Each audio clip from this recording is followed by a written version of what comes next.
How many did you save? Just like a dream. You did the only thing you could do. And you lost. Like a dream. Look, we're still in this thing. The day you walked away. But we have no idea what we're dealing with. Unfortunate.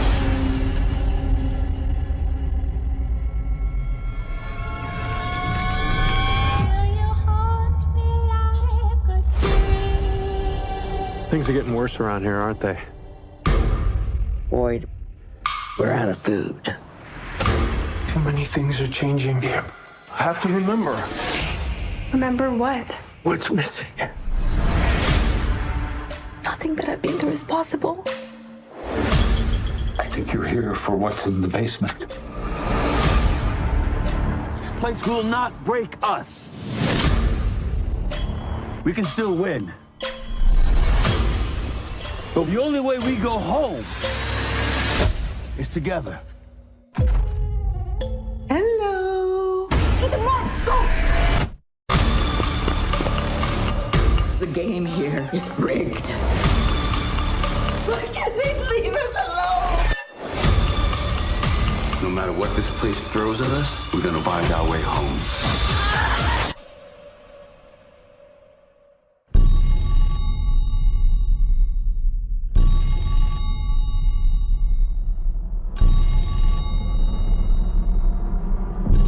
Everybody just talks about how afraid they are of dying. Well, I don't think that's the worst thing that can happen to you here.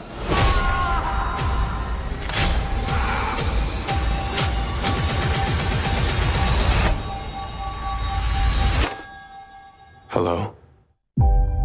Like a dream. Are you looking for these? Into my life. You can't save them all. But things are really how they seem. What are the bottles for? I'm going into the tunnels. I'm gonna find those things. And I'm gonna burn every last fucking one of them. Okay. Okay, what? Okay, let's do it. Let's go. Victor and Tabitha said they're everywhere down there. Yeah, Jade went down there. Clearly saw some disturbing shit. What he didn't see, creatures. A single one. There's the one thing I do know. This is how they want us. Angry. I also know this. Hey, if we find them, there's a good chance we are not coming back. But if this is what you want to do, I will go with you, side by side, and we will take out as many of those motherfuckers as we can. And how alone she must have felt. Hey. She wasn't alone. It made me watch. Hey. She was strong, Kenny. She was strong. Listen to me. She was brave. She looked at me and she did not take her eyes off me. Before she died, she said, Oho chuguko yiga takochi gela. No, I don't even know if I'm saying this right. Take care of him. That's what it means. Take care of him. He'll be alone now. Come here, man. Come here. It's okay. I got it. What's going on? I want to catch one of those things. Sorry, what? You have no idea what I've been through. No idea what I have seen. What if there's something wrong with the baby? I can't tell him how scared I am. No matter what this place throws at us, we are going to find our way home. Oh my God. That is right. That is right. Ladies and gentlemen, one and all, we are getting closer and closer now. Less than 3 hours away from episode 3, entitled Mouse trap. And I certainly am ready for this episode because this looks like it is going to be a Jade heavy episode, and I am all for it. You guys know me. Jade is my absolute favorite character on this show. Love every character, but Jade is the best as far as I'm concerned. And I cannot wait to see what Jade and the rest of the group is going to be getting into when they return to Cannibal Village. This should be a fun one, guys. This should be a very fun one, and I am so glad to be hanging out here with each and every one of you as we count down the next 3 hours until the episode hits our screens. So welcome one, welcome all. So glad to have you. It looks like we got a new member to start things off. Welcome, welcome, Saggy Star. So good to have you here, my friend. Welcome to the Fromily. Of course, members have access to all of our custom Fromville emojis. And of course, anyone who ever has any requests for some new ones, definitely let me know in the comment section after the stream is over. I love taking new requests. We had some requests for some Tilly fanny pack granny emojis. So I did go ahead and added the fanny pack granny emoji. She is officially there to use at your pleasure. So welcome, everybody, and thank you so much, Saggy Star, for becoming a new member. Wow, thank you, thank you, thank you. Very much appreciate the support. I owe you a whoa. Whoa! Already handing out woes. That is awesome to see. Love to see it, guys. Love to see it. Let's see who we got here in this awesome, awesome chat with us this evening.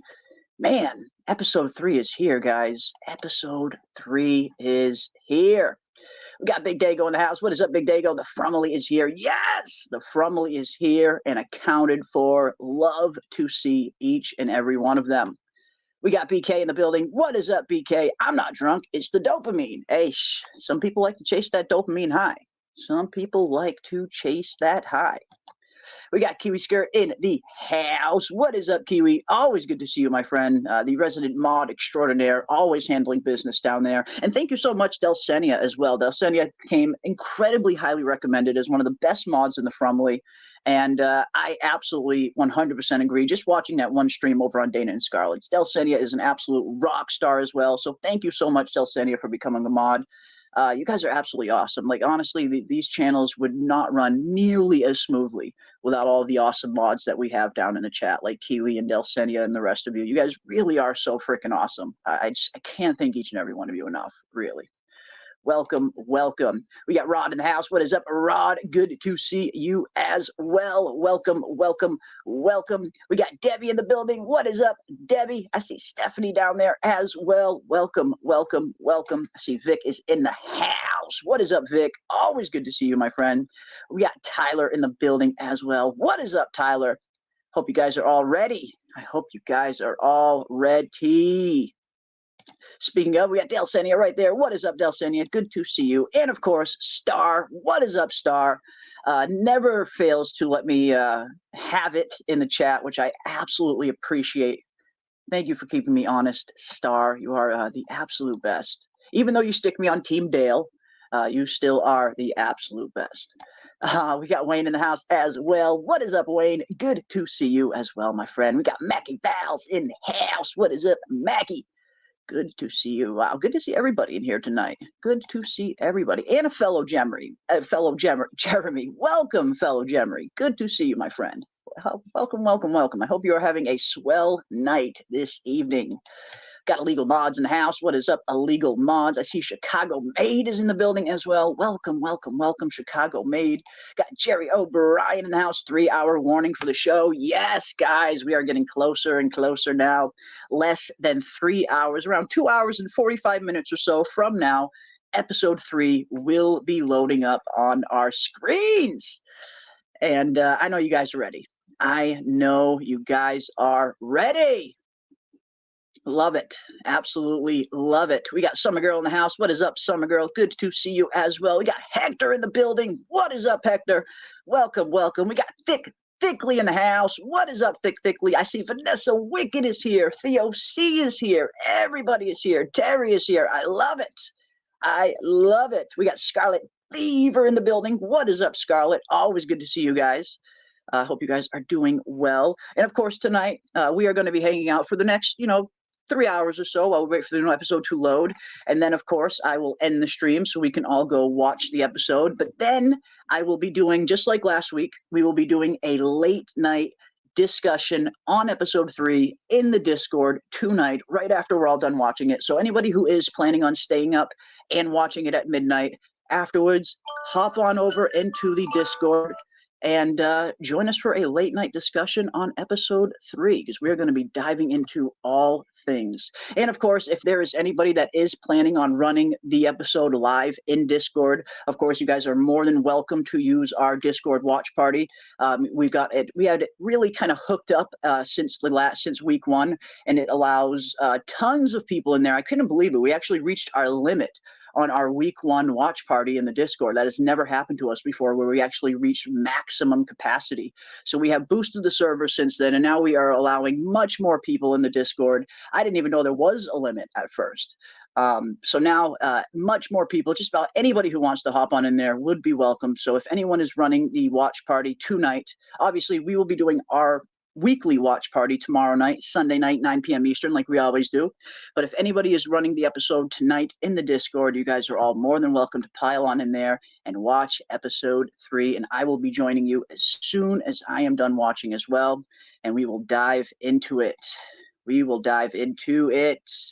We got Rob the Recreator in the building. What is up, Rob? Good to see you, my friend. I know Rob is probably chomping at the bit because our pal Rob doesn't have access to the episode, I believe, for another day or so, being on from down under, all the way, our Australian brethren, as it were.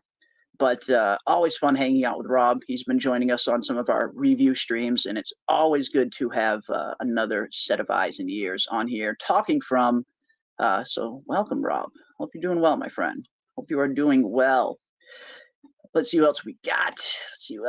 We got Alana. What is up? What is up? Good to see you. I see Amy is in the house as well. What is up, Amy? Welcome, welcome. Let me scroll on down to the bottom. Of course, if I missed anybody, I am terribly sorry. I try to catch as many as possible, but man, there's been so many of you piling in here lately. It's so cool to see. So cool to see. I do see Delilah down there as well. And my pal Susie. What is up, Susie? I see Julie B is there as well. My pal Robert Saunders in the building. What is up? We got the Bayou Bug in the house as well. What is up, Bayou Bug? Welcome, welcome, welcome. And we got Bill D. What is up, Bill D? Good to see you, my friend. And Greek Girl in the house. What is up, Greek Girl? We got Jay Sleek in the building. What is up, Jay Sleek? Always good to see you as well, my friend. Wow, great to see everybody here tonight. Absolutely great to see everybody here tonight. And yes, absolutely, Rob. Harold Perrin, who is 61 years old, dude doesn't look a day over like 40, 45. For real, he's in such good shape for his age, and looks great. I mean, I can only hope I look as well when I am 61 years old. Could only hope. We got Xavier in the house as well. What is up, Xavier? Good to see you, my friend.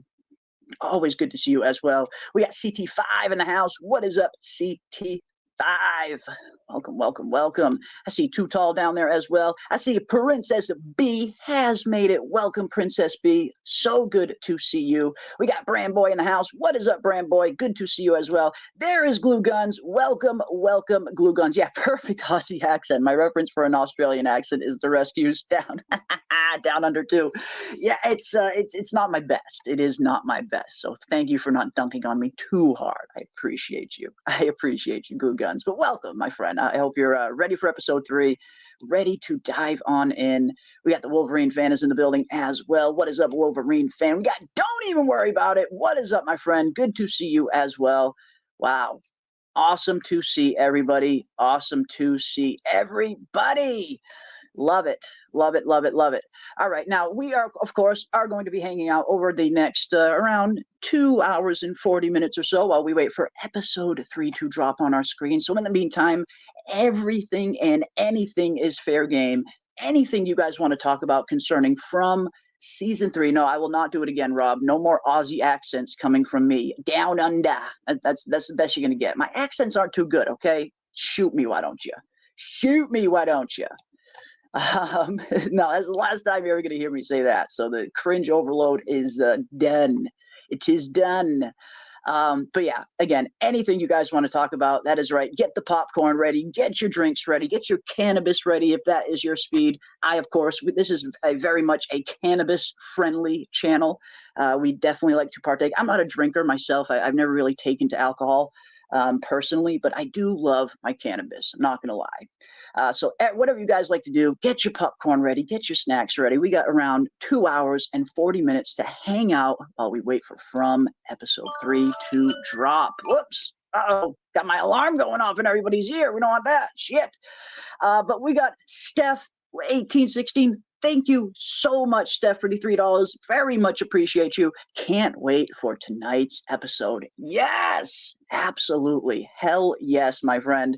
I cannot wait either. Again, like just looking at the trailer for this episode, you know, I mean, you guys know me. I'm a huge Jade fan. I absolutely love Jade. I love every character, but Jade's character, Jade's storyline has always been probably one of the most intriguing to me personally. I cannot wait to see where Jade's storyline is going with the symbol and everything, all these visions he's having.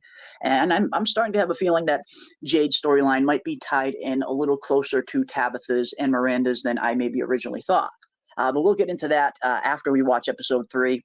But yes, I cannot wait to see episode 3 tonight. This one does look like it's going to be a really fun one. Cannot wait to see the kind of weird trippiness, that the visions that Jade is going to be having, whatever is Tabitha and Henry are going to be getting up to. We got some really interesting kind of a big spoiler that MGM themselves dropped today.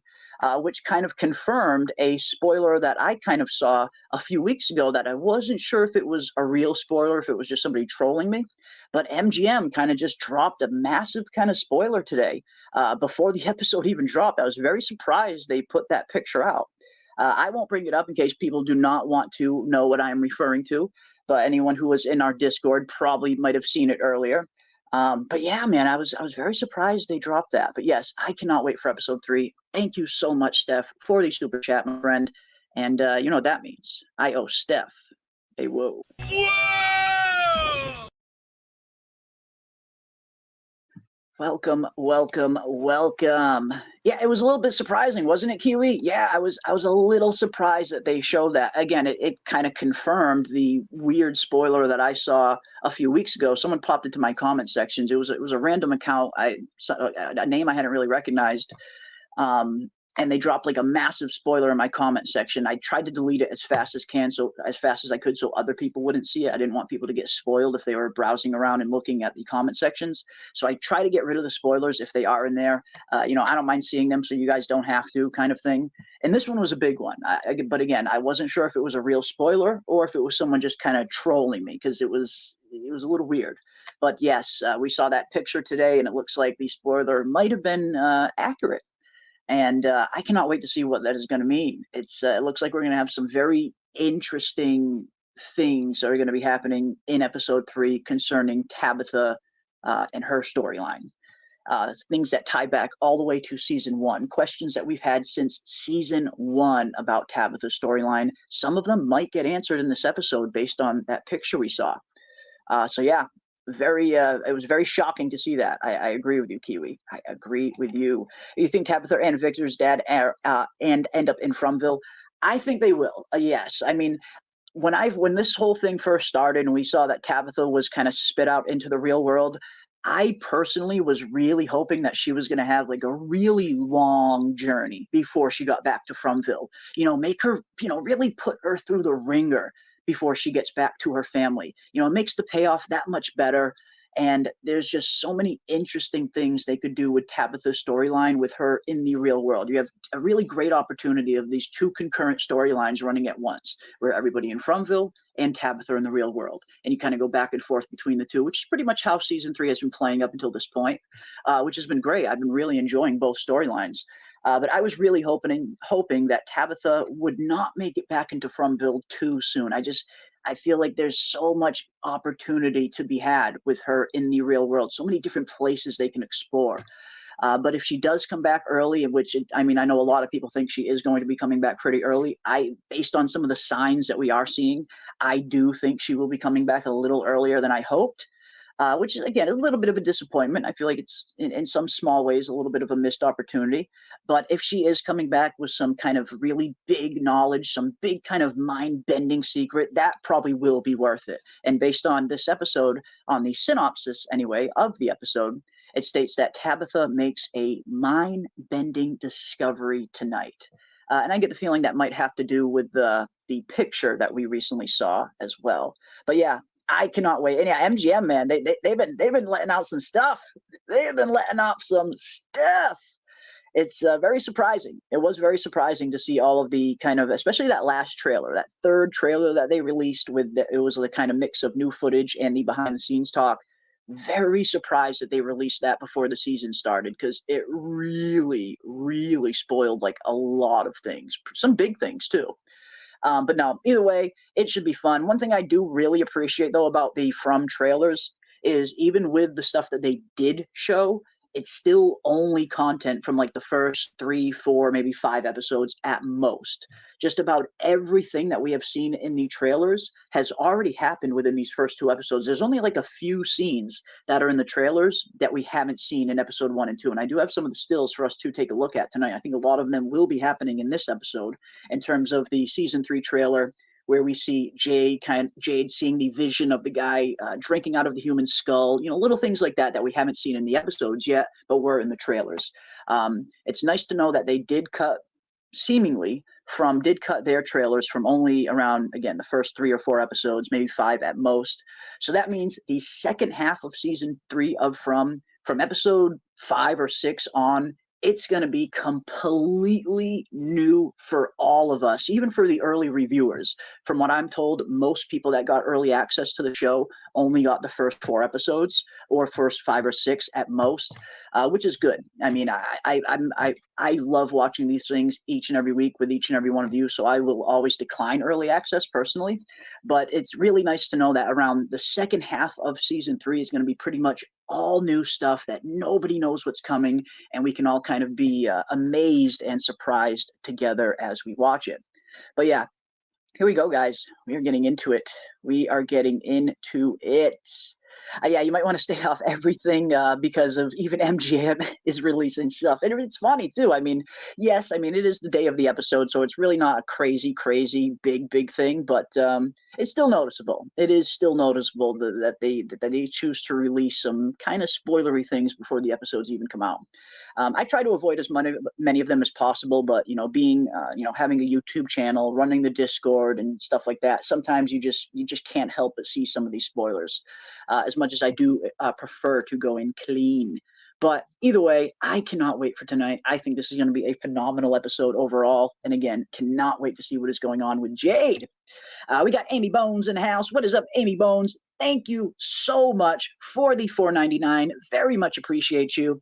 Fatima spits out a molar last episode. During Smiley's autopsy, he dropped a molar from his hand. Possible clue, Fatima is becoming or carrying a monster. Yes, Amy Bones, yes.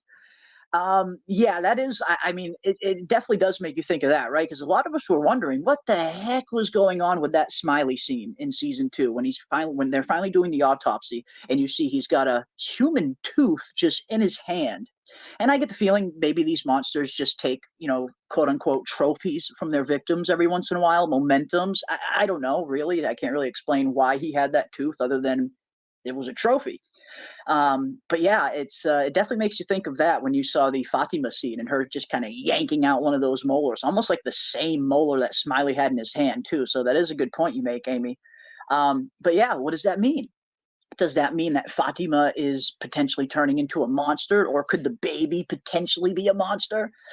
I don't know. We're certainly seeing a lot of very weird signs when it comes to this baby and when it comes to Fatima's pregnancy, which have been starting pretty early on and definitely continued in episode 2 when we started to see that she cannot hold down any human food.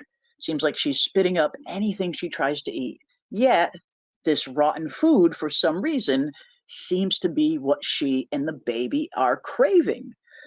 So I have a feeling, again, I mentioned this in my episode 2 breakdown, but seeing that now, I am getting the feeling that this rotten food that was put here at Colony House, when the ground was quote unquote poisoned, as Donna mentioned it, I get the feeling whatever is happening to the ground near Colony House was specifically put there to nourish Fatima's baby. Because we know the entirety of Fromville isn't just poison land. Jim and Kenny find plenty of just thriving food growing right near the lake bed when they are at Cannibal Village. So we know that the entirety of Fromville soil isn't all corrupted. It isn't just poisoned everywhere, as Donna was thinking that it was. Seems like it is located only in the Fromville town area, or maybe even only in that Colony House field area. So that was definitely leading me to believe that this rotten food was specifically put here to nourish Fatima's baby because something knew this is what the baby was going to need. And if that was the case, then yes, it makes you think, what the heck is going on with this weird pregnancy? If something ahead of time knew that Fatima was going to need this rotten, decay, death incarnate food in order to nourish this otherworldly child, then what the heck does that mean? Is it a monster? Is it something else? What the heck is going on? I don't know. I cannot wait to find out though. But I definitely get the feeling that no, this is not going to be a normal pregnancy for Fatima, and it's certainly not going to be a normal baby. It is not going to be normal. I get the feeling, but I guess we will. I guess we shall see. I guess we shall see this season as we see the Fatima storyline continue to unfold, which again, it looks like we are going to get some pretty good Fatima scenes in episode 3 based on the trailer. And it looks like, again, I'll play the episode 3 trailer and we can all dive into it and talk a little bit about it.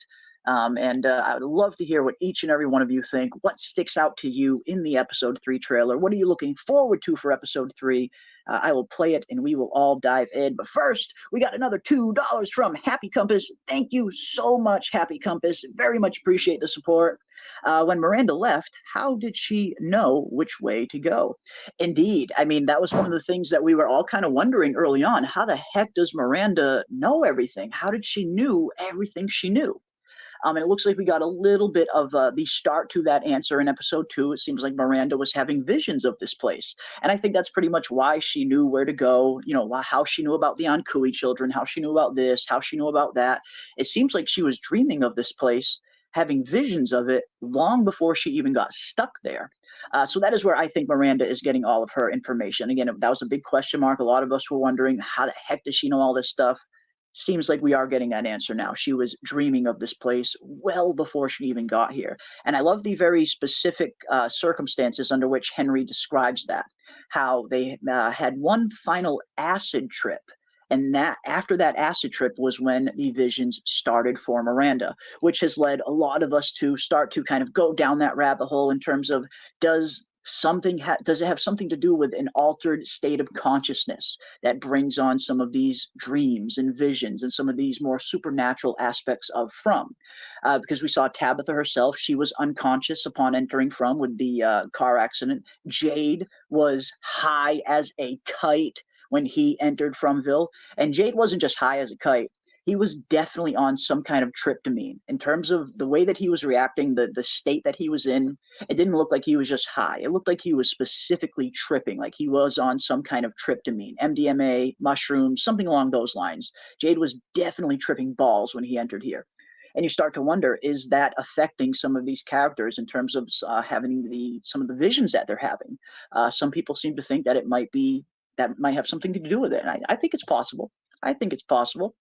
But yeah, looks like Miranda knew quite a lot, way more than she should have, considering she hadn't even been in Fromville at that point. But looks like now we at least know she was definitely having visions of this place long before she got stuck there. So I think that's pretty much why she knew what to do, where to go, why she needed to save these children, why she felt like she was the quote-unquote chosen one, and apparently that she had been seeing previous chosen ones as well. And that leads me to believe that it might not be Tabitha that is the chosen one for this time period. We do hear Henry state to Tabitha that, Miranda was hearing and seeing all these things. And Henry said, since you're seeing the children now, maybe you're chosen too. And I think that very well could be possible. I think it's definitely possible that Tabitha could be the chosen one, or maybe one of the chosen ones, which we'll discuss again in a little bit. But I think it could potentially be Jade. when we look at everything that Miranda went through in terms of seeing the children, but not only seeing the children, Miranda was seeing tons of trippy stuff. She was seeing the boy in white. She was seeing visions of the Civil War soldier. She was seeing visions of her past selves, past chosen ones. And when you think about all the circumstances and all the experiences that Miranda had, Jade's storyline certainly parallels that far more than Tabitha's does. Up until this point, anyway, Tabitha has only seen the children. But Jade has seen the children, the Civil War soldiers, tons of other weird shit in his visions. And Jade has also potentially been seeing previous versions of people that might have also seen this symbol before him. Like Christopher. We know Christopher was seeing this symbol before Jade. Jade is having all these visions of Christopher. But Jade is also having visions of Civil War soldiers, of people crushed by rocks, of people drinking out of human skulls. Could all of these people that Jade is seeing potentially be past versions of Jade, past versions of people that were stuck in Fromville that were seeing this same symbol maybe? And that is leading me to believe that maybe Jade might be the real chosen one. Just based on the circumstances, based on everything that Miranda experienced, it seems like everything Jade has experienced fits Miranda's experiences far more than Tabitha's does. Up until this point, I mean, it's pretty early on Tabitha's storyline. If Tabitha starts having visions of previous versions of chosen ones, if Tabitha starts having visions of more of this kind of stuff, then I think we can definitely lean a little bit more into Tabitha being the definitive chosen one. But as of right now, I'm seeing a lot more parallels with Jade's storyline in Miranda's than I am with Tabitha's and Miranda's. But either way, I cannot wait to see where it goes. But yeah, looks like Miranda knew quite a lot indeed. Quite a lot indeed. But yeah, let's dive into this, shall we? Let's dive into this, shall we? I feel like Boyd is a chosen one. Boyd could be another one. I mean, Boyd is, I feel like everybody's looking to Boyd all the time. It must be, you look at all of the pressure that some of these characters are under. Boyd has got just the weight of the freaking world on his shoulders. He's got everybody looking to him for every little problem that goes along. And on top of that, he's got his own family that he has to worry about. He's got Ellis, he's got Fatima, and looks like Fatima is going to be going down a pretty tough road this season. I imagine Boyd is probably going to want to be there for her as well. And Boyd has had some very weird kind of supernatural experiences and encounters up until this point as well. So I could understand why some might think Boyd might be a chosen one of sorts as well. I could understand that. Absolutely. Absolutely. Based on Jade's hair, he's got something going on. Yes, Wolverine fan. And we mentioned this super early on, right after episode 1 aired when we were doing our live watch party. It instantly reminded me of Kingpin. Now, anyone who has seen the movie Kingpin, you see the state of Bill Murray's hair. As that movie continues to progress, Bill Murray's hair just gets crazier and crazier and crazier, and it kind of reflects his mental state getting crazier and crazier and crazier. By the time you get to that final bowling match, his hair is just a freaking mess. It is an absolute mess. And I think From might be doing something similar here with Jade. Like we mentioned earlier on, just it seems like his hair is getting crazier and crazier and crazier. And as his hair gets crazier, it seems like his mental state is declining more and more and more. So I wouldn't be too surprised if the writers are having a little fun with Jade's hair in terms of, his declining mental state will be reflected in his hairstyle. At this rate, he's going to look like Chewbacca by the time we get to season 5 or 6. But yeah, I can't wait to see where Jade goes. Cannot wait to see where Jade goes. Could the Ankui children be the chosen who failed? So Tabitha will become an Ankui if she fails. Ooh, interesting, Bill D. I hadn't thought of that, but I suppose it's possible. That's a really interesting one. Everyone has been, all these past chosen ones have been seeing these children, and they've been led to believe that their mission is to save these children. But what if it's a little different? What if it's a little closer to what Bill D is mentioning here, that these Ankui children were past chosen ones? That's an interesting thought. Certainly an interesting theory. Yeah, who knows? Who knows? I actually believe there is more than one chosen one, maybe 3 of them, each chosen for something different. Yes, Greek Girl, and I'm so glad you brought that up because I very much believe there are at least 2. I get the feeling there are 2 chosen ones. And I wouldn't be too surprised if Tabitha and Jade are these 2 chosen ones. And maybe Jade is a representation of that one symbol, and Tabitha could potentially be a chosen one and a representation of the other symbol that we see in the cave, the creepy squid-like symbol that we still have no idea what it means or what it is referring to. Could both of these characters both be quote unquote chosen ones that are being manipulated down the path on one way or another? A lot of people have theorized that there is some kind of grand cosmic chess game being played within the background of From between two higher beings or entities or deities or gods, if you will.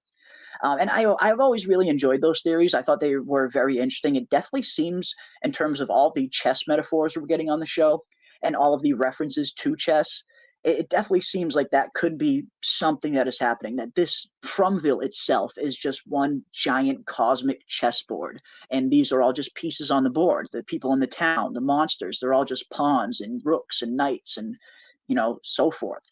And if that is the case, who's the queen? Who's the king? Who is holding the chess pieces? Who is controlling the board is the big question, I would imagine.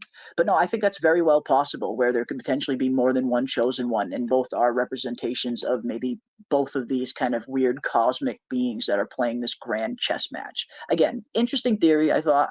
I know a lot of people like the theory in terms of there are two deities playing some kind of game in the background. And again, they are very interesting theories, for sure.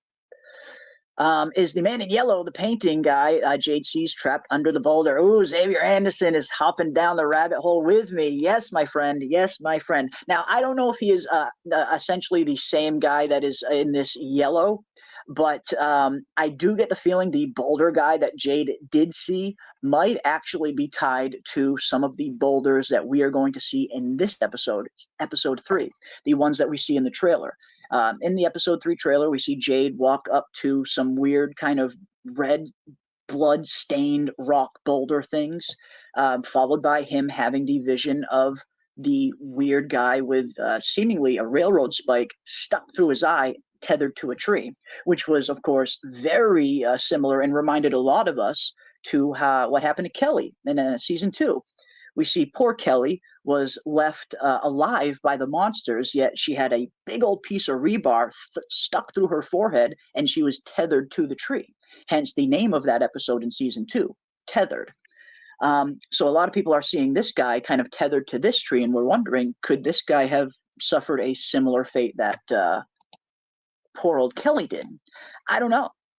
I don't know. I think it's very well possible. But in terms of the guy that was crushed under the boulder, could this be him, this man in yellow? I suppose that's possible, Xavier. I suppose that is certainly possible. I like it. I like the theory. That's a good one. That is a good one. But all right, without further ado, let's play the episode 3 trailer. But first, we got to do this. We got one more super chat. Thank you so much, Happy Compass. Very much thank you for the support. That was very generous of you. What do you think of Eloise's whereabouts after episode 2? Eesh.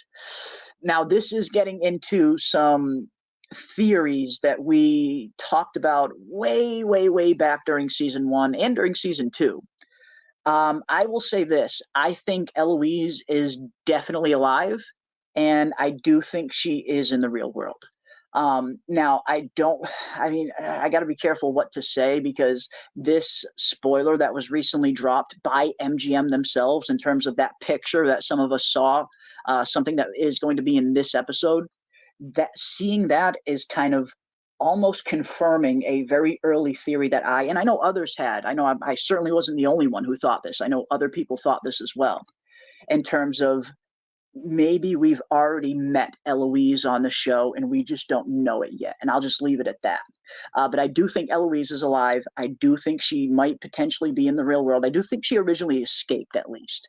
That's one thing that we've been kind of wondering, what the heck happened? If Eloise did survive and she did escape, why the heck did she never make it back to her home? Why did she never make it back to her father, Henry? It seems like Henry certainly doesn't know anything about Eloise.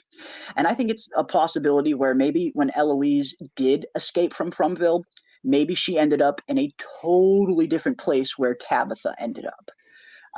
But yeah, I don't want to get into too much of it until we start to see some of these episodes play out, because I don't want to accidentally spoil something, even though it's only a theory I have and others have. It's just a theory. It's, I don't know, I feel like it's looking like the theory might be true based on that picture I saw today. that MGM dropped themselves. And I guess I can ask you guys in the chat if you want me to pull up the picture and if you do want to see the picture that MGM dropped. I know a good amount of you have probably already seen it. If you are in our Discord, you probably already saw it. But there was a particular picture, a still from episode 3, a photo from inside episode 3. And it is a bombshell. It is an absolute bombshell in terms of what they dropped. But again, I don't really want to show it because I know a lot of people don't like spoilers. And so I'll just say this: if you really do want to see it that bad, it's in the Discord. It's covered under the spoiler protection. So if you are in the Discord, you won't see it unless you have to actually click on it to actually see it. So I won't bring it up here. Because again, I do see a few no's in the chat, and if I see just one no in the chat, that is more than enough for me to respect your guys' wishes. But if anybody does want to see it, I will throw the link to our Discord in the chat. And if you do want to see it, you can check it out in our Discord under the, I believe it is under the From Season 3 images. Yes, From Season 3 images. It's one of the newest images. It is protected by the spoiler barrier, so you have to, physically click on it in order to even see it. So I won't pull it up here, but if you guys want to go and check it out, right there in the Discord, there is the link. Thank you so much, Kiwi. If you go to our From Season 3 images channel, you will see it right there, and you'll know it when you see it. It's a pretty it has some pretty big connotations behind it, just that one image, which is why, again, I was very surprised that MGM released this before the episode aired. But yeah, if you guys do want to go see it, check it out in the Discord. It is right there. I don't want to bring it up just in case there are a few people who don't want to get spoiled and don't want to go into this episode knowing anything else. But in terms of Eloise, in terms of your question, yes, I do think Eloise is alive, and I do think she originally made it out of Fromville way back when she was a child. And I will fill everybody in on the rest of my theory tonight after the episode airs. And again, it's not just my theory. It's a theory that I know multiple people have come up with in terms of Eloise is still around, she is still alive, and we have potentially already seen her on the show. But welcome, Snug. How you doing, my friend? Hey, pretty good. I was checking out the image. I couldn't help it. That's interesting. Yeah. It's interesting. And I know a while back I was being very kind of cagey when I mentioned that someone came into my comment sections and dropped a spoiler. And I wasn't 100% sure if it was a real spoiler or if it was someone just kind of trolling me. But this was it. That picture was the spoiler that I saw in my comment section before episode 1 even dropped. Someone came into my comment section and dropped that spoiler in my comments. And I was like, okay, wait a minute. If this is true, this is going to make one of our original Eloise theories that much more likely of being true.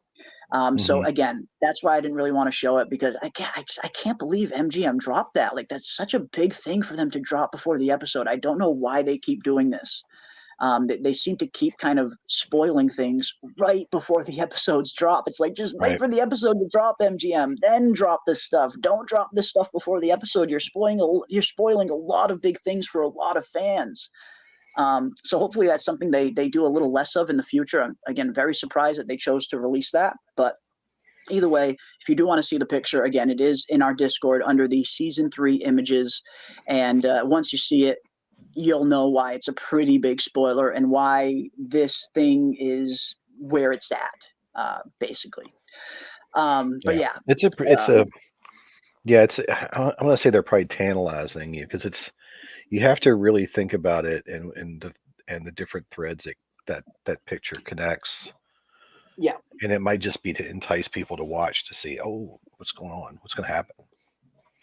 Yeah, because I'm curious now on the dialogue that goes along with it, because that's pretty big. Yeah. It was pretty big. It was pretty big to see that in that context. Very big indeed. Speaking of very big, we got Robert Saunders for $10. Thank you so much, Robert Saunders, for the $10 super chat, my friend. Tabby said, after Thomas died for months, I could still hear him crying. Sometimes I would go into a room and I would see him there. Was this a vision like Miranda or Abby's dream as a girl? Ooh, interesting. Interesting. I mean, could that potentially be the case that maybe some of these weird things that Tabitha was experiencing after Thomas died, maybe it wasn't just your average run-of-the-mill grief that a mother goes through. Maybe it was a little bit more. I could see that potentially being possible, Robert. Yeah. Based on what we're seeing with Miranda and how she was clearly having crazy visions of this place before she was even stuck there, I think it's totally possible that something similar could have been happening with Tabitha, or maybe she was having weird feelings or hearing weird voices before she even got stuck there. But yeah. She hasn't said it, which is why I'm my kind of pet theory for right now is that she's not the chosen, but it's Elgin, because Elgin was very clearly talked about dreams that he was having before he came in. Now, he didn't say really a whole lot about what they were, but he's been pretty tight-lipped, and so I'm kind of, that's my pet theory. Whether it's true or not, it'll be as valid as every other theory I've come up with, which is worth nothing. So yeah.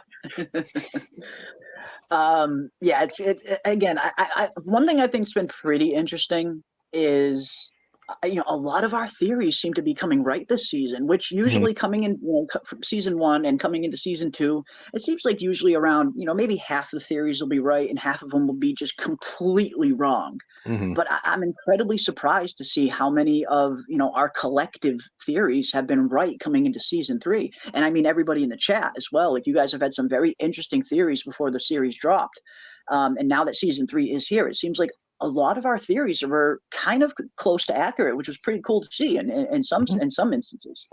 But I get the feeling we're still going to be thrown for a lot of loops as this season continues to progress.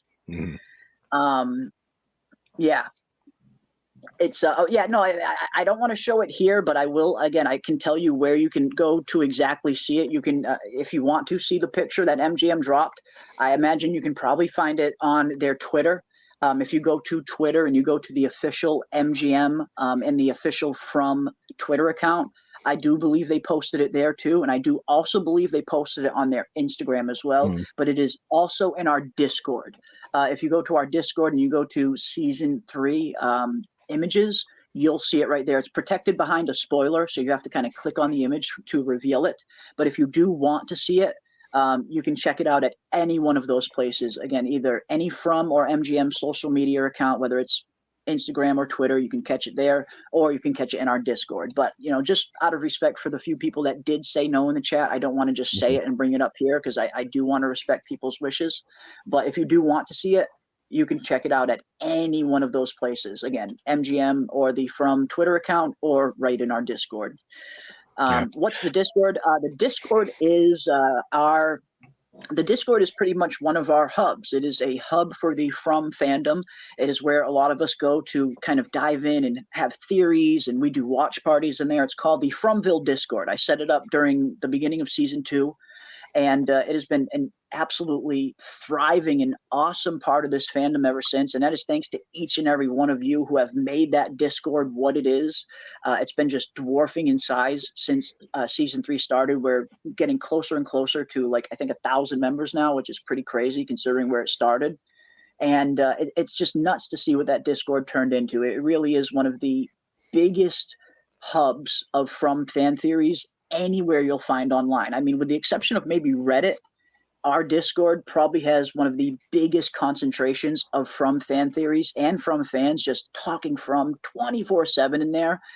So I can't thank everybody enough for making that Discord as cool as it is. It really has become a really awesome part of the fandom. And again, that's thanks to each and every one of you. I had nothing to do with that. You guys have made that happen.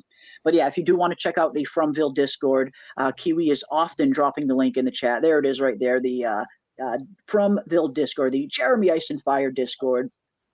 So many fun people in there, so much cool ideas happening in there, so much cool From talk. And of course, all of the other shows that we'll be covering on this channel going forward after From is over and we start diving into some other shows like Dune and Yellow Jackets and other stuff. That is pretty much our kind of central hub where we all kind of gather. And that's where I throw all my links as well. So anytime I'm going live, anytime I'm getting ready to put out a video, I always put a notification in the Discord ahead of time just to let you guys know, because I know how shoddy YouTube notifications can be sometimes. But yeah, there is the Discord link is right there. And yeah, I again very much appreciate everybody for making that Discord as cool as it is. As cool as it is. Excited for Dune? I am glad you're excited for Dune, Delilah. Me too. I am super excited for Dune, and we will definitely be covering that here on the channel, without a doubt. Without a doubt. But Snug, man, here we are. We are just, it is almost 10 p.m. Eastern Standard Time, which means we are around 2 hours away from episode 3 hitting our screens. So I do have the episode 3 trailer right here. I am going to play it. So I'm going to play this trailer, and then again, I want to hear from each and every one of you in the chat, and from you as well, Snug. What is standing out to you guys from this episode 3 trailer? What things are you looking forward to seeing in episode 3? Let's see what you guys think. What's going on? I want to catch one of those things. Sorry, what? You have no idea what I've been through. No idea what I have seen. What if there's something wrong with the baby? I can't tell him how scared I am. No matter what this place throws at us, we are going to find our way home. Oh my God.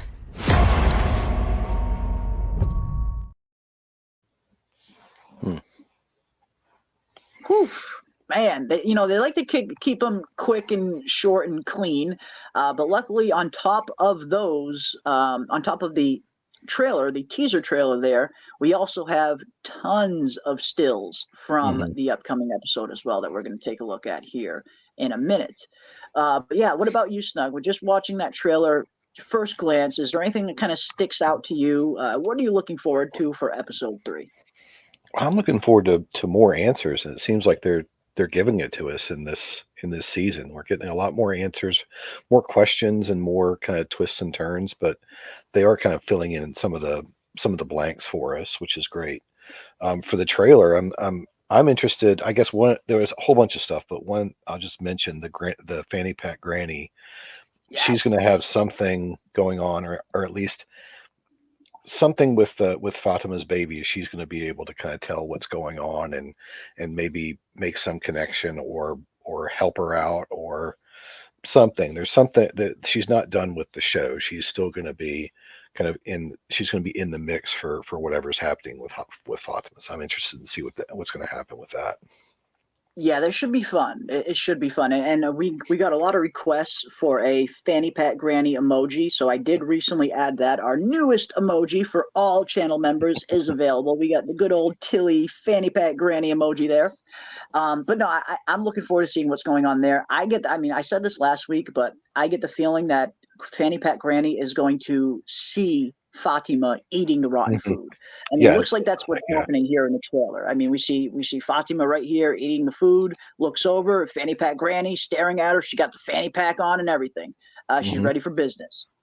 So yes, I do think Tilly, or fanny pack granny as we call her, I do think she is going to see Fatima eating this rotten food, and I think she's going to become concerned because, yeah, like you said, we have, it seems like we have Fanny Pack Granny and Fatima not only having some kind of conversation where Fatima is stating that she's afraid, she's afraid about what's happening with this baby, but she doesn't want to let Ellis know how afraid she is.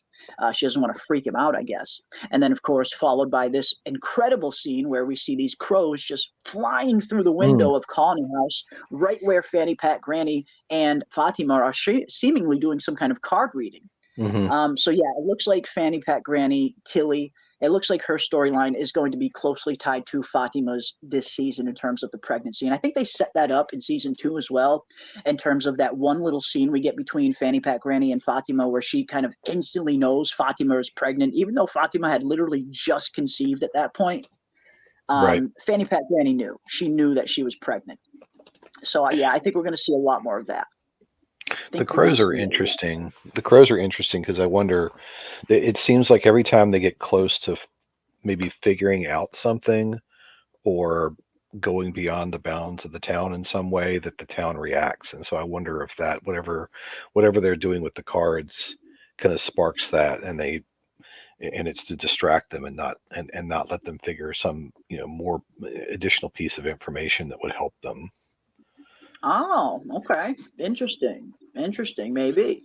And I mean, the crows have been a huge question mark up until this point. I mean, seems like the show is making some kind of emphasis that these crows are going to be important. I mean, they're showing these crows in multiple scenes.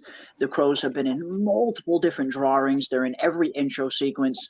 It seems like the crows are going to play some kind of part in the story. We're just not quite sure what part that is. But Right. does look like we are going to get a crow-heavy episode in this episode. So yeah, maybe we'll finally learn a little bit more context for what the heck is going on with these creepy crows, and what kind of role, what kind of purpose do they ultimately serve on the show.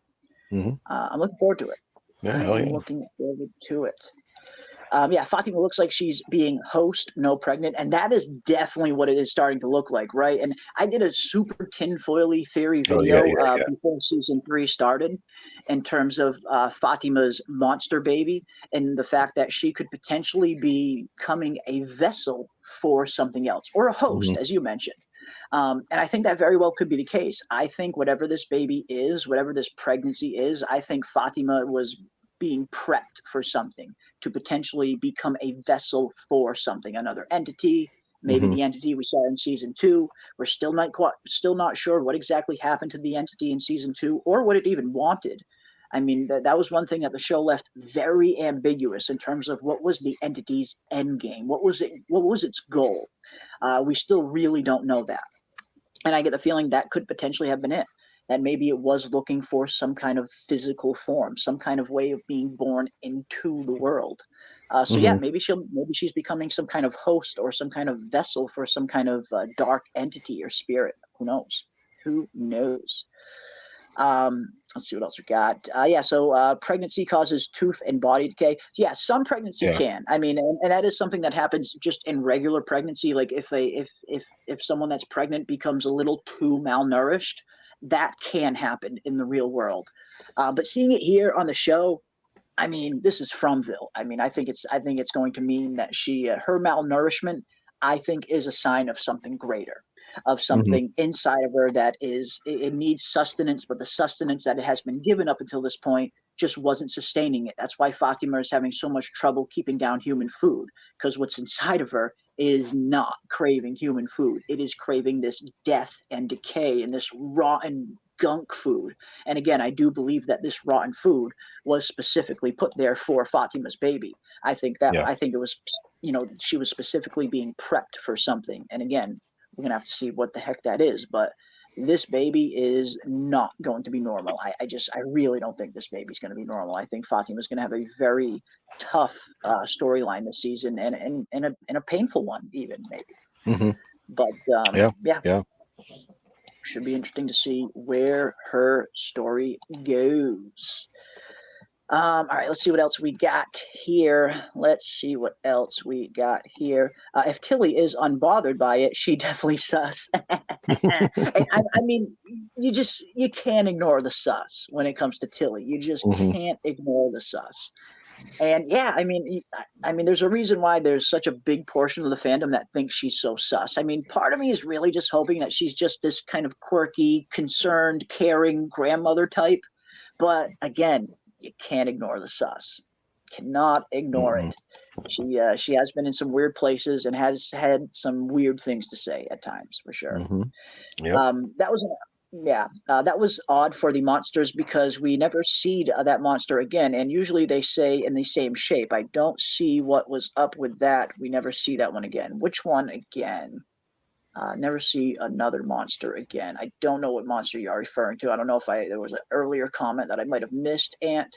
But in terms of monsters we haven't seen, Jasmine, of course, comes to mind. We see Jasmine in season 1, the one who kind of manipulated her way inside Colony House by kind of tricking the 70s porn stash dude to open the door. and gone. Poof, she completely just disappeared. We have not seen Jasmine anywhere since. So I don't know if that's what you were referring to, or if maybe you were referring to another monster. But yeah, I guess we'll see. Tilly got all kinds of narcotics in that fanny pack. I mean, who knows what else she's got, right, Hector? I mean, on day one, literally day freaking one, she's pulling out morphine and needles and shit. It's like, and it's funny too, because we got Tilly pulling out morphine right in front of a recovering addict. Mari was right there in the background when she's pulling out this morphine. It's like, shit, you're showing candy to a baby, why don't you? So yeah, what else she got in that fanny pack? What else does she got in that fanny pack? I don't know. We might find out. Hopefully we'll find out. How is she always in the right place at the right time to witness some stuff going on? That's where the sus comes from, right, Vic? I 100% agree with you. I think that is where a lot of this whole fanny pack granny is a little more than she says. Because I mean, she's popping up in all of the right places at literally just the right time, and she's got all this weird kind of information, even back to season 2 when she first popped up, and she's kind of telling Boyd, Kenny's not there, he's down at the clinic. It's like, how the heck do you know that? What are you doing? It's like, again, part of me hopes that she's just this kind of gossipy kind of, maybe nosy, concerned, quirky grandmother type. But again, like I say, you can't ignore the sus. With Fanny Pack Granny. Yeah, there's something more going on with her. Man. Absolutely. You can tell when she started dancing in the rain in the episode with the bus. Yeah, the first thing she does is she has this awesome rain dance as soon as she pops in. But yeah, I do think that like many of you in the chat, we're also probably thinking it looks like Fanny Pack Granny is going to catch Fatima eating the rotten food, and it looks like they're going to have some kind of discussion on it.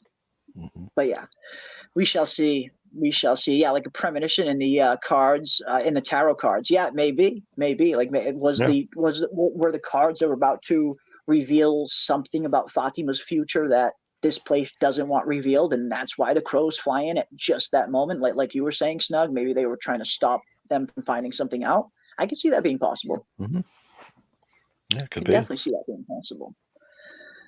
Awesome stuff. Yeah, the crows are raving mad, stark raving mad. Yeah, I'm really looking forward to learning just what purpose these crows do really serve. There's been some really interesting theories, but hopefully we're going to start to find out what their true purpose is. And yes, the murder of crows, red rum. Yes, Jeremy. Indeed. I want to see what happens if Boyd catches one of the monsters. What they say that could be where they get some answers from, even if you don't believe what they're saying. And that's going to be the big part right there. And that was one of the huge things coming out of episode 2, coming into episode 3. It seems like Boyd is going to attempt to trap a monster, and it looks like we're going to have at least Ellis and probably Donna as well trying to talk him out of it. But that's going to be the question. Is Boyd going to successfully trap one of these monsters? Will this end incredibly horribly? Or is there a third option that maybe they do successfully talk Boyd out of trying? We actually did a poll on this on our YouTube community tab. It is still up, I believe, if anybody wants to still vote on it.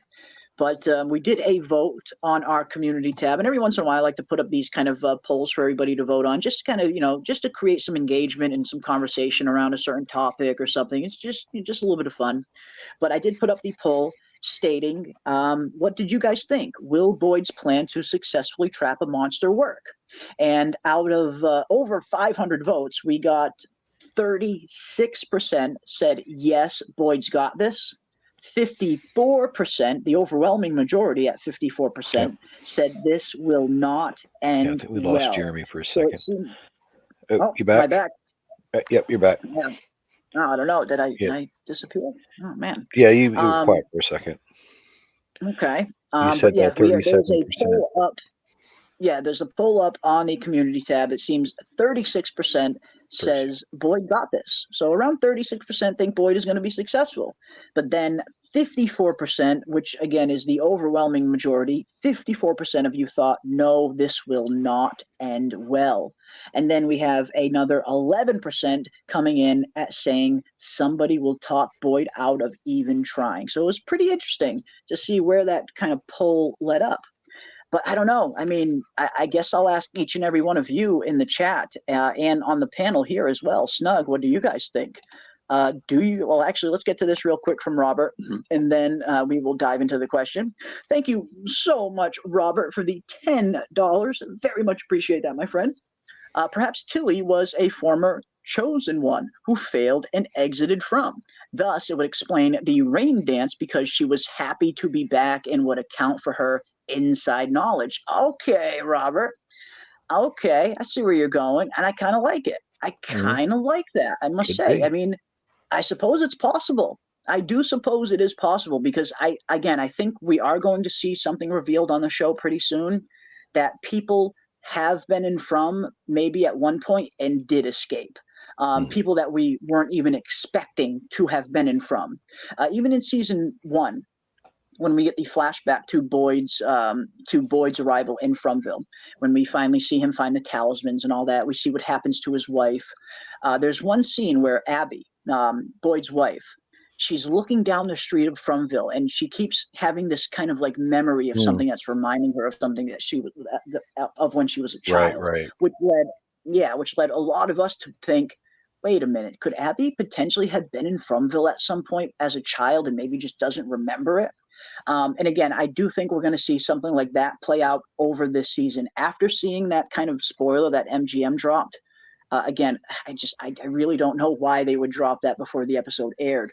But after seeing that picture that they dropped, it is kind of all but confirming, not confirming, but it is making me think that a theory that we had early on during season 1, and again, not just me, it was a theory that a couple of us had. I know I certainly was not the only one who had this theory. Many people had this theory, so I'm certainly not going to claim it as my own. Many people thought this. It was not just me. But I do think that theory that we thought was going to happen early on, I think it actually might be true. And again, we will talk a little bit about that after the episode drops, and I will give my reasoning. But in terms of who Eloise is Eloise alive? Is she going to return? I think we may have already seen Eloise and we just don't know it yet. And maybe even Eloise doesn't know it yet. That is all I will say about that. That is just a theory that I think might be happening. I don't want to say any more just in case it does turn out to be true. But yes, indeed. But yeah, in terms of Tilly being a former chosen one, I think anything's possible when it comes to this freaking weird show. And that's what's so fun about this show, because it takes you in so many different directions. It really challenges us as audience members.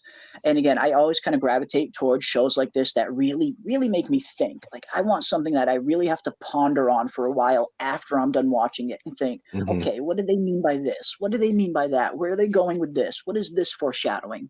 I love trying to dissect this thing. I know each and every one of you do as well. That's why we love this show so much, because it's so perfect for that aspect of fandom. But yeah, in terms of Tilly potentially being a chosen one, I think that very well could be possible, Robert. I definitely think that could be possible. Indeed. And we got Dana Marie for $5. Thank you so much, Dana Marie. Absolutely awesome of you. 2 hours and counting. Yes. I have a question we asked in our live earlier, and I'm interested what you, Snuggie, think. What came first? The totems or the talismans? Ooh, interesting. What came first, the totems or the talismans? I mean, just based on the state of decay and how old one looks to the other, I would probably say the talismans are a little bit older. Just our first glance, I mean, these totems do look like they could potentially be pretty old, but we see they are made with things made up in nature, you know, sticks, berries, things like that. And some of them don't seem to be too decayed. So while I do think the totems are probably pretty old, I think the talismans are probably much older, especially considering where the talismans were found.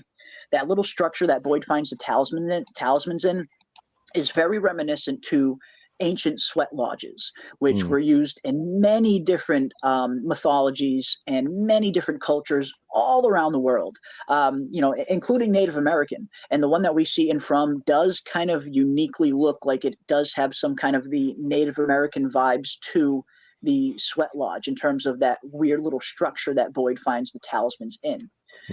So again, I wouldn't be too surprised if these totems are pretty old, but if I had to guess just off firsthand and the very little evidence that we have, I would probably say the talismans are older than the totems.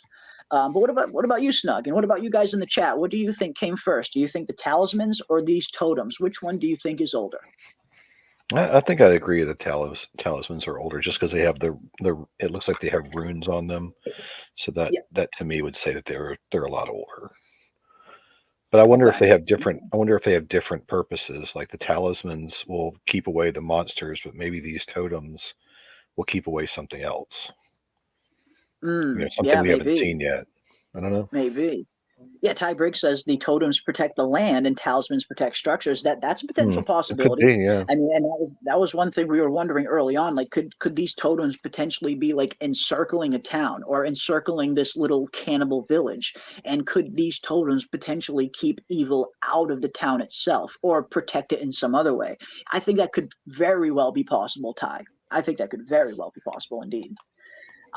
But yeah, I mean, just based on the state of decay, again, they do look pretty old. They got moss growing on them. I mean, they got and again, you see the nails in the head, and that in and of itself definitely leads me to believe that the talismans are much older because this thing was clearly made after the Industrial Revolution, clearly, just based on the nails alone.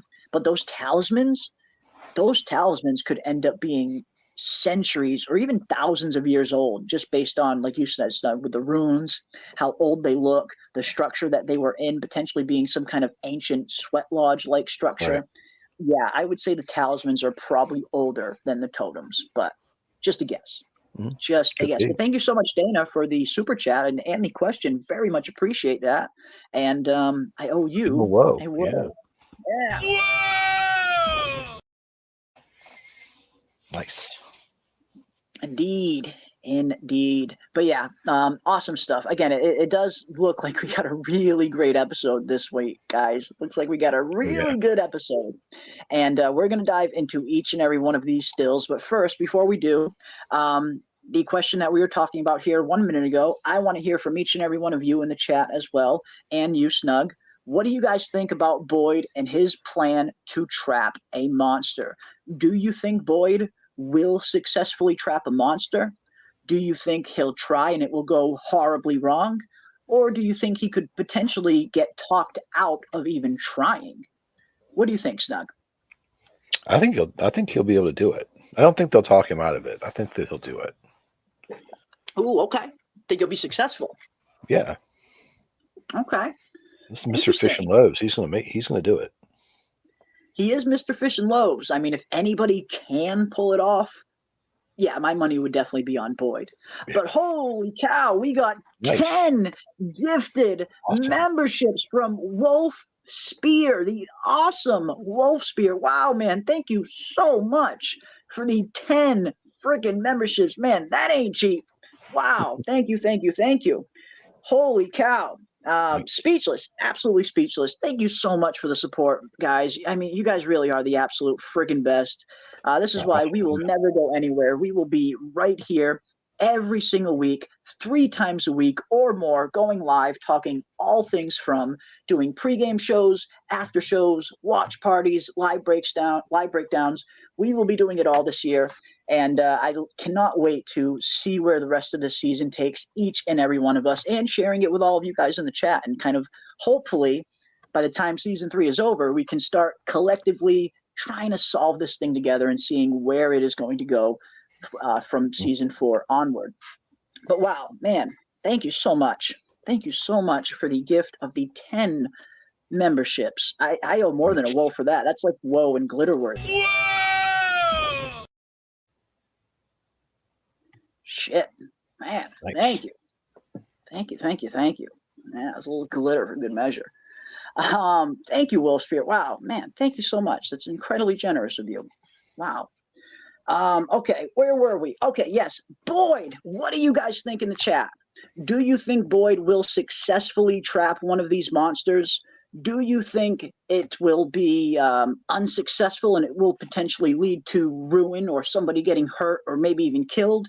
Or do you think there's a possibility that somebody might talk Boyd out of even trying? Because it does look like Donna and Ellis are going to attempt to talk Boyd out of it. Based on what we're seeing in the trailer, seems like Donna is not all too happy with Boyd's plan to trap a monster, so she will probably try to talk him out of it. Will she be successful or not? I don't know. But yeah, let us know. What do you guys think? Will Boyd trap a monster? Will it go horribly wrong, or will he potentially be talked out of even trying? Let's see what you guys think.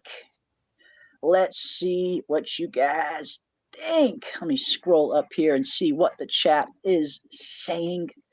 Awesome, awesome stuff. Awesome stuff. Boyd may catch Fatima. Maybe. Maybe Boyd will catch Fatima. That could be an interesting kind of turn of events, as it were. Indeed. Indeed. Angela says, if they catch a live monster, where are they going to keep it? How are they going to restrain it? Very good point. That's a very good point, because we've seen these monsters are clearly pretty strong. If we look back to season 1, when Frank was put inside the box, you know, he's sitting there in the box, and these monsters absolutely bust right through that box like it's freaking cardboard. And that box is made up of metal and very thick wood. Some parts of it is just wood, some parts of it is metal, and they seem to burst through both parts. And you see Boyd have to kind of repair it the next morning as he puts new planks in it. Pretty big planks. So yeah, I mean, it seems like these monsters are pretty strong, probably a lot stronger than any human anyway. So if Boyd does successfully trap one of these things, where the heck is he going to keep it? What would restrain one of these things? And that's the big problem with these monsters, is we don't really know what their physical capabilities are yet, or at least we don't know the true extent of their physical capabilities yet. We see these monsters hopping up on roofs. I mean, even the granny monster is up on the roof when she kills Megan in the first episode. We see the Jasmine monster is up on the roof of Colony House in season 1. So these monsters are clearly, you know, there's something up with them. Yes, they move very slow when they're in their human form. They don't really run a whole lot or move very quick. But that's not to say they're not capable of moving fast. And that's not to say they're not capable of great strength. I think they are capable of both. Again, how are these monsters getting on these roofs if they're not incredibly agile and, you know, strong? So yeah, if Boyd does successfully trap one of them, where the heck's he going to keep it? Where is he going to keep it? I don't know. I hope he has a plan. I hope he has a plan. Because yeah, as the demonic mentions as well, the creatures are powerful. They can rip through any containment they have. Very curious how they'll do it. Exactly. It's like, how do you do it? How the heck do you do it? And how come Boyd hasn't tried before is my question. Very, very good point. I mean, it seems like up until this point, the survivors have very much been on defense, kind of only worrying about surviving and making life a little bit better for them in the town. It seems like it wasn't until Jim and Jade arrived in town that people actively started looking for ways out, that people actively started looking for more answers. Before that, it seems like the town was not content, but it seems like the town kind of resigned themselves to the fact that they'll never be able to escape this place. So if that is the case, let's try and make this place as comfortable as possible. You know, they were focused on, you know, food, and, you know, the food shortage hadn't really hit yet. They hadn't really started, quote unquote, breaking the rules yet, and this place hadn't really started taking things away from them, like their food source, like sending cold weather to them, like sending storms towards Colony House to take out the radio tower. So back then, it didn't seem like they were trying very hard to escape. So maybe that's why Boyd never really tried to catch one of these things before, because they were maybe just a little bit more focused on just trying to survive. Right. But now it seems like they want answers. I mean, after everything that's happening here, and, you know, the dangers, Tian Chen's death was definitely probably a big catalyst for this for Boyd. It seems like Boyd is finally at a place where he wants answers. He wants to learn more about this place. What is really going on? What do these monsters really want? How do they know everything they know? Like, there's so much stuff they don't know. So it seems like Boyd is getting ready to try and trap one of these monsters and go full on Jack Bauer on the damn thing. Maybe. Wait till the monsters come out, block off the tunnel's entrance, put talismans outside the tunnels. Ooh, interesting. That's an interesting one. I mean, I suppose anything's possible. And one of the things that kind of makes me a little nervous about the caves and trying to potentially trap them in the caves is we just don't really know the full extent of how massive this cave system really is. Right. And we don't know how many entrances or exits there are to it. I mean, we see that one entrance to the cave, but I would be very surprised if that's the only entrance to the cave. So if they potentially want to trap the monsters in there or trap them from getting back in there, they need to make sure they find every little nook and cranny of an exit that could potentially be out there. And that might be problematic. But no, it's an interesting idea. I mean, Kenny certainly at least wanted to try and go down into the caves and just burn as many of these things as possible, which again was a great freaking scene with some really good payoff between him and Boyd. But I don't know how efficient of a plan that might be, but who knows? Who knows? I mean, if that really is the only exit to the caves, then yes, I think you might be onto something there in terms of blocking that exit, setting up some kind of door, putting a talisman in there. Could that potentially keep the monsters in or out of the caves? Maybe. I don't know. I don't know. But again, we have no idea how many entrances and exits there are to those caves. So I guess we'll see.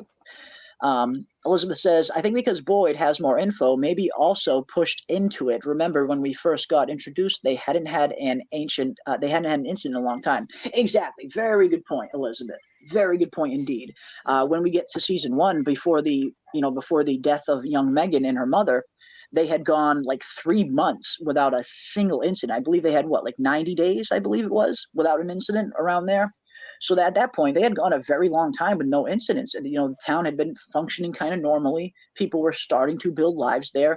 It didn't seem like anybody was really in any kind of rush to escape or find answers because their circumstances were a lot easier, a lot more livable back then. But now, like you said, Boyd might just be pushed to it because we're seeing the conditions just get worse and worse and worse in this place. So now maybe Boyd is starting to feel like there's a ticking time clock. Like, okay, now we really need to find out some more information. We really need to find a way out of here because things are progressively getting worse and worse and worse every day. So maybe this is one of the reasons that is kind of spurring Boyd on to kind of becoming more proactive now in terms of finding out more. Very much could be true. I don't think setting it on fire is a good idea. And that's the thing, I think fire could potentially work in terms of killing one of them, but you got to be really careful in how you choose to deploy said fire because, it's dangerous. Fire is incredibly dangerous, incredibly volatile, and incredibly hard to control. So if they were to kind of start using fire against these things, they need to be real careful that they don't end up burning down their whole freaking town along with it. I mean, yes, they do have Cannibal Village that they could retreat to if something ever went wrong. And we talked a little bit about this in the past as well. Something always had me feeling that what if something bad came and the townsfolk were at some point, for some weird reason, whatever reason, what if they were ever forced to flee from the town? Where would they go? At least they do now have some kind of backup place where they could at least survive for a little bit, where they do have some structures. They could go inside, hang up a talisman, and they would be relatively safe. But they got to be real careful using this fire because, again, they could easily burn down the town along with the monsters if they're not careful. Yep, true. Gotta be careful. Gotta be careful. Some people are excited about the random food, but all of the theory food has been given randomly, said season 1, and the cows and chickens just show. Yeah, exactly. I didn't really have a problem with it myself, Glue Guns and Roses, because, yeah, like you said, I mean, all of the food has been incredibly random ever since the show began. I mean, even going back to the flashbacks of Boyd in season 1, he's going into the woods and he's just randomly finding cows and goats and chickens just out there in the forest. So, yeah, I didn't really have much of a problem with Jim and Kenny just finding all of this random food next to a lake because, like you said, that's pretty much how they've been finding all of their food since the very beginning. So, yeah, I didn't really have much of a problem with that personally. But, yeah. What's the consensus on whether that's the Lake of Tears? It's been discussed. I mean, it's really hard to know Not enough anything yet. for Yeah. certain. But I mean, the Also Lake early. of Tears definitely did cross a lot of our minds when we saw this new body of water. And could this potentially be related to the Lake of Tears in any way? I suppose it's possible. Could be. I Yeah. suppose it's possible. And welcome, Aldous. Good to see you, my friend. Yeah, man. Sorry, I'm a little late tonight. Had a project kind of run over on me, but Oh, no glad to be worries, here. man. No worries. We are just diving into it, killing some time while we wait for episode 3 to load up on MGM, which is just an hour and a half away now. Ladies and gentlemen, we are 10:30 p.m. Eastern Standard Time, just about 10:30 p.m. Eastern Standard Time, 2 minutes of, and that means we are an hour and a half away from episode 3. Yes, and what we were just asking right before you arrived, I'd love to get your take on it. We were just asking Snug in the chat, but I'd love to get your take on it as well. All this we see now, you're caught up, right? You saw the first 2 episodes. Yep, all caught up now.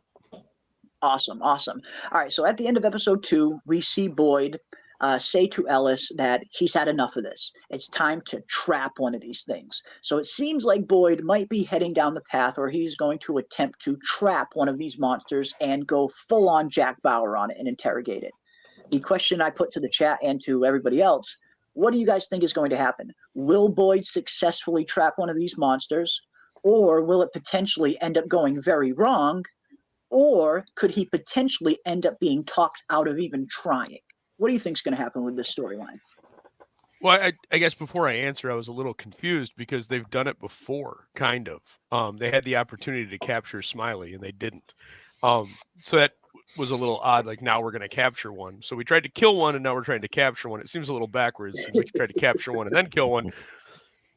But all that aside, I think, especially, I mean, this episode 2, had 3 moments that I thought were absolutely fantastic, and the third one really ties into this. And that's you had 3 instances. Really, one of the instances had 3 characters in it, but Jade didn't say anything when Sarah and Kenny or Christy were talking. But the Boyd and Kenny in the snow preparing to go to the tunnels. That was a great moment, and I think that fueled Boyd. Right, Boyd is usually a little bit of, there's rational, but then he responds to the outward influence and adjusts accordingly. And I think Kenny got him fired up, and I think they're definitely going to try. Whether it succeeds or not is another discussion. It'll be interesting to see what happens. I think it'll probably work, but not in the way they expect. Like, they'll get one, but something will happen that we'll learn something new about the monsters. Mm-hmm. Something they maybe didn't expect in attempting to trap one, maybe. Okay. Yeah. Yeah, I'm not quite sure which way it's going to go. I mean, part of me is really hoping that, not hoping, but part of me is getting the feeling that they're going to talk him out of even trying. And I really hope that's not the case. I really do want to see Boyd attempt to trap one of these monsters and see how it's going to go. Like this one, this is a really good potential possibility as well, similar to yours, Aldous, in terms of Boyd will successfully trap a monster, but somebody will get hurt in the process. I could definitely see that being the case. I feel like, again, if Boyd does trap one of these monsters, it's going to come with some kind of cost. There's no way this is going to happen just clean. There's no way that happens. Of course, anything's possible. This is Boyd at the end of the day. He is very capable. But I don't know. If he does successfully trap one of these things, I very much agree with Marina Del Rey here. I think if it does happen, there'll be some kind of consequence, some kind of side effect that wasn't foreseen, maybe. Right. But yeah, I don't know. Yeah, Boyd can't even trap a cow, much less a monster, says Vic. Well, you got a point there. Awesome stuff. No, I think he tries and just gets really messed up, and that's a very big possibility as well. He could attempt it, and it could just go horribly wrong. That is very much a possibility for sure. We've seen Smiley inside. They have no pain receptors active. It seems like that's the case, right? Don't even worry about it. It does. I mean, we see the inside of them, and while they appear to have human organs, it seems like these human organs haven't worked in a very long time. They're all dried up, shriveled, no blood in them, no heart pumping. So if that is the case, yeah, it seems like they don't feel any pain. And I feel like we saw that with Boyd and Smiley in that very scene. When Boyd goes up to Smiley to give him the worms, first he opens up his throat, and Smiley just smiles right back at him like he didn't even feel it. That's right.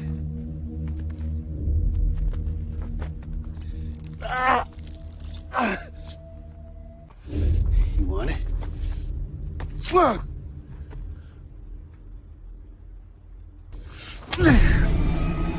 My blood is your blood now, motherfucker.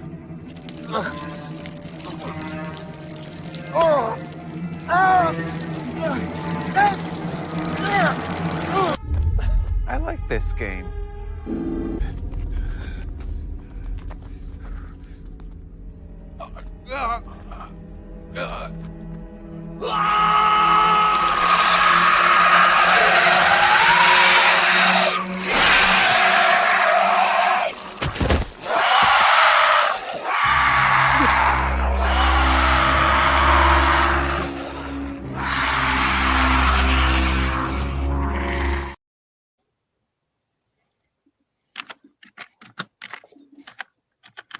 Oof. Still creepy, man. Still creepy, and I still miss him. I still really miss our good old pal Smiley. But yeah, as you mentioned, it seems like he doesn't really feel any pain at all. So yeah, it's going to be hard to trap one of these things unless could there potentially be some kind of way to use these talismans to trap one of the monsters is another question a lot of us have been wondering since very early on as well. These talismans are clearly able to use to keep a monster out of a structure, but is there some potential way that these talismans could be used, maybe if they even utilize multiple of them, could they potentially be used in some kind of way where they could trap a monster inside a structure maybe? I don't know if it's even possible, but it's been an interesting question that a lot of us have wondered, at least. But we got Happy Compass for another $2. Thank you so much, Happy Compass, for the $2. After season 3, we can see the monsters don't kill to eat. It seems like that's the case, right? I mean, that's another thing that we've been wondering ever since season 1 is what exactly are the monsters doing with their victims? Are they just kind of ripping them apart, or are they actually eating them? Because a lot of people wondered what exactly happens to the internal organs. You know, we see all of these monsters, they get completely flayed open, their rib cage is wide open, yet we don't really see many of the organs kind of lying around. So a lot of people thought the monsters might be feeding on the organs, but based off that scene that we saw from Tien Chen's horrible death scene, yeah, it looks like they more just torture their victims. I don't think they're eating them. And I kind of had a feeling that might have been the case from season 1 when we see the Colony House massacre. We see Jasmine, you know, successfully gets inside. She starts making out with 70s porn stash dude and then proceeds to bite off of his tongue. And instantly, as soon as she bites off his tongue, she spits it right out. So yeah, I don't know. I don't get the feeling they're eating their victims. I don't think they're physically feeding on the blood and the organs and all that. I don't think they're eating their victims. I think they're just torturing them and just shredding them to ribbons and leaving them. I don't think they're feeding on them. But yeah, thank you so much for the $2. Very much appreciate you. And I owe you a woe. Here is the woe. They do seem to take the organs though, because it doesn't seem like they're left. So I don't know why. That's what I'm wondering too. Like, what's up with the organs? Like, are they taking them? Are they? Some people thought they're maybe bringing the organs to some other entity, which I suppose is possible. But part of me is starting to think that they just kind of rip everything to shreds. I mean, when we see these monsters leave their victims, it seems like there is blood and kind of messiness everywhere. Maybe they just kind of rip everything to shreds and leave it, but it's hard to know because they're, like you said, their rib cages do kind of look completely scooped out, like someone physically scooped out the organ. So it's tough to know. It is tough to know. But yeah, I guess we'll find out more. Hopefully we'll find, and that's one thing we've always really wondered if we will ever actually see what the monsters do to a human. We saw a little bit of it in terms of the Tien Chen scene. We saw the monster start to scrape up her shoulder, scrape up her leg, but we didn't actually see what the monsters do to the chest cavity. That's the big question I think a lot of us are wondering. Once they tear open that rib cage, what are they doing from that point on? We've never actually seen that on screen. And I don't know if we ever will. I don't know if they'll ever go full on that gory and really show like a full on monster kill. But who knows? Maybe. Maybe we'll see it one day. I don't know. All right, let's see what else we got. And how do you stop other monsters from freeing the trapped monster, as Bill D asked? That's a very good question. I mean, and not only that, a lot of people were wondering, how exactly is Boyd ever going to trap a monster if these monsters can seemingly kind of hear some of the things they're saying during the day, which is a very valid point. I mean, it's, Boyd is making this declaration at the end of season 2 in broad daylight that you don't break me. This place doesn't break me. And here we are at the beginning of season 3. Cowboy Monster clearly either heard that or was made aware that Boyd said that, because now we see the monsters are taking that, what Boyd said, as a personal challenge. Okay, you think we can't break you? Let's see.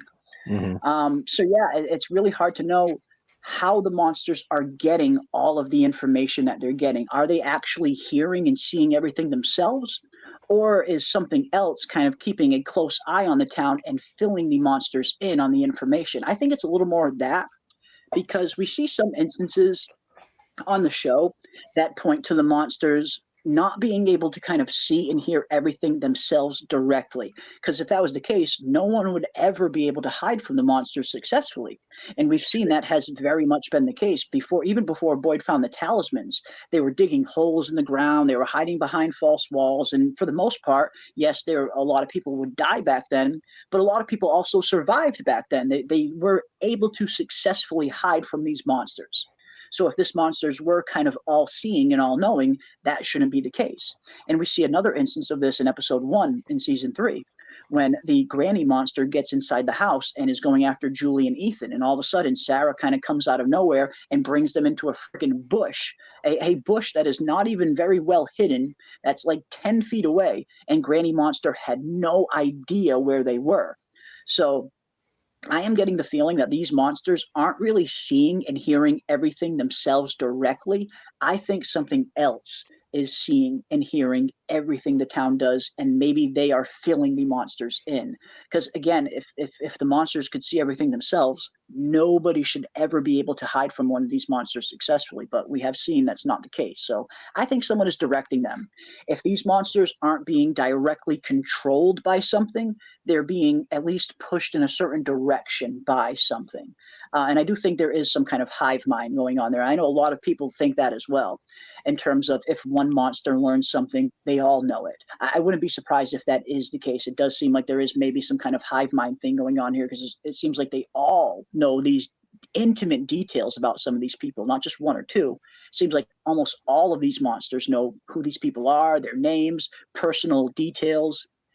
So again, I think these monsters are being directed by something else. But I guess that'll be the question, the next question I ask everybody in the chat and you guys on the panel as well. What do you think about when it comes to the monsters? Do you think they can hear and see everything themselves? Is that why Cowboy Monster heard Boyd at the end of season 2 make that declaration about "you don't break me," even though that was during the day and the monsters by all rights should have been asleep in the caves at then? Do you think these monsters are seeing and hearing everything themselves? Or do you think something could maybe be directing them or controlling them? Well, I think something's directing them. Again, I'm the firm believer in the level theory, that this is tiers of a challenge and there's some overarching power that's guiding the challenges and barriers that they're up against. And then you've got another tier of something going on with the children. But it's two different, I think they're two separate things that are maybe related, but more than likely separate. Okay. Interesting. What about you, Snug? You think they're seeing and hearing everything themselves, or is something maybe kind of directing them? Yeah, I think something's directing them. It kind of goes back to the chess game that we've seen, that they're at least some of the people in the town are pawns on the other, so that they're being fed the information, I'd say. Okay, interesting. And if that is the question, if that is the case, I guess the question is, what exactly is feeding them all this information? I mean, it seems like Fromville itself, the town, the forest, whatever this place is, it does seem like it is kind of alive in and of itself. It almost seems like Fromville has its own consciousness, its own sentience. Is that what is ultimately keeping an eye on everything at any given time? And then are they kind of controlling some of the aspects of some of these creatures that are here? Some people think this as well. This has been a lot of us have been wondering what the heck is up with these crows since very early on. Could the crows potentially be spying on the town during the day, and the monsters are getting their information through the crows? A lot of people seem to think that might be the case. And again, I suppose it's possible. I do suppose it is possible. But yeah, I don't know. I don't know. The town can't survive without a certain amount of souls. And part of me wants to believe that as well, but then I just can't help account for all of the years that Victor was alone. Because it seems like Victor was alone in this town for a very long time before new arrivals started coming in. But as of right now, I mean, we have seen a lot of evidence that when one person dies, kind of someone else gets brought into here. Or if multiple people die, multiple people get brought in. We saw a Colony House massacre happen in season 1, and then boom, the bus arrives at the end of season 1 with all new arrivals to kind of replace everybody that just got lost in the massacre. So there are some signs that point to there needing to be a certain number of people in this town at any given moment. But then that doesn't quite account for all of those years that Victor was alone. So I kind of go back and forth on this one myself. It's I feel like we've seen some evidence for both, at least. Yeah, and we do know that there's the ambulance is going to show up, so that'll replace what they just lost. So, yep, yeah, that's right. We did just lose Tien Chen, unfortunately, and it looks like we do have a new character that is going to be added to the cast and to Fromville. This female cop named Acosta. Looks like she'll be entering the town pretty soon, or probably over the next 2 episodes, I would imagine. Yeah, I guess we'll see. Since they're undead and non-functional, organs, they can't smell or have acute sense to track down. Ooh, interesting. So maybe that will lead even more into them being directed by something as opposed to hunting themselves. Okay, I see what you mean. Maybe not a hive mind, but maybe the monsters just share info, unlike Fromville residents. Maybe that's the case. Glue guns and roses. Maybe you're right. Maybe the monsters have learned from the errors of the townsfolk of Fromville that sharing information is a good idea. So yeah, maybe you're right. Maybe they just kind of share everything, over a little cup of Joe when they're down there in the caves. I suppose that's possible. I suppose that is possible. But yeah, I don't know. But I personally do think the hive mind thing is happening. It does seem like we are seeing some hive mind vibes, but who knows? Maybe they're just kind of talking to each other. Yeah, the monsters are actors in the Truman Show. Yeah, this is just one giant horrific version of the Truman Show, and all these people in the town are just being pranked. Hey, weirder things have happened, I guess. Weirder things have happened. I think they're told information by higher power. That's kind of where I'm leaning as well, Tyler. It seems like I don't know. I don't think these monsters are being directly controlled in terms of every single little movement they make is being controlled, but I do think they are lightly being kind of pushed in a certain direction, or lightly being kind of fed in terms of the information they receive. But yeah, I guess we'll find out. If they trap one, how will that work out? They will have to use the talismans to keep the others out, but will it work with one inside? Will it not keep? Will it work keeping the ones out? And again, this is one thing we've been wondering for so long. It seems like once you have a monster inside an enclosed space with a talisman up, it seems like the talisman is kind of null and void at that point, which we've seen in episode 1 here. As soon as Boyd and Tien Chen get inside the barn, the first thing he does is put up the talisman. But since the monsters were already inside, the talisman didn't work because they were able to escape the barn after they tortured and killed Tien Chen.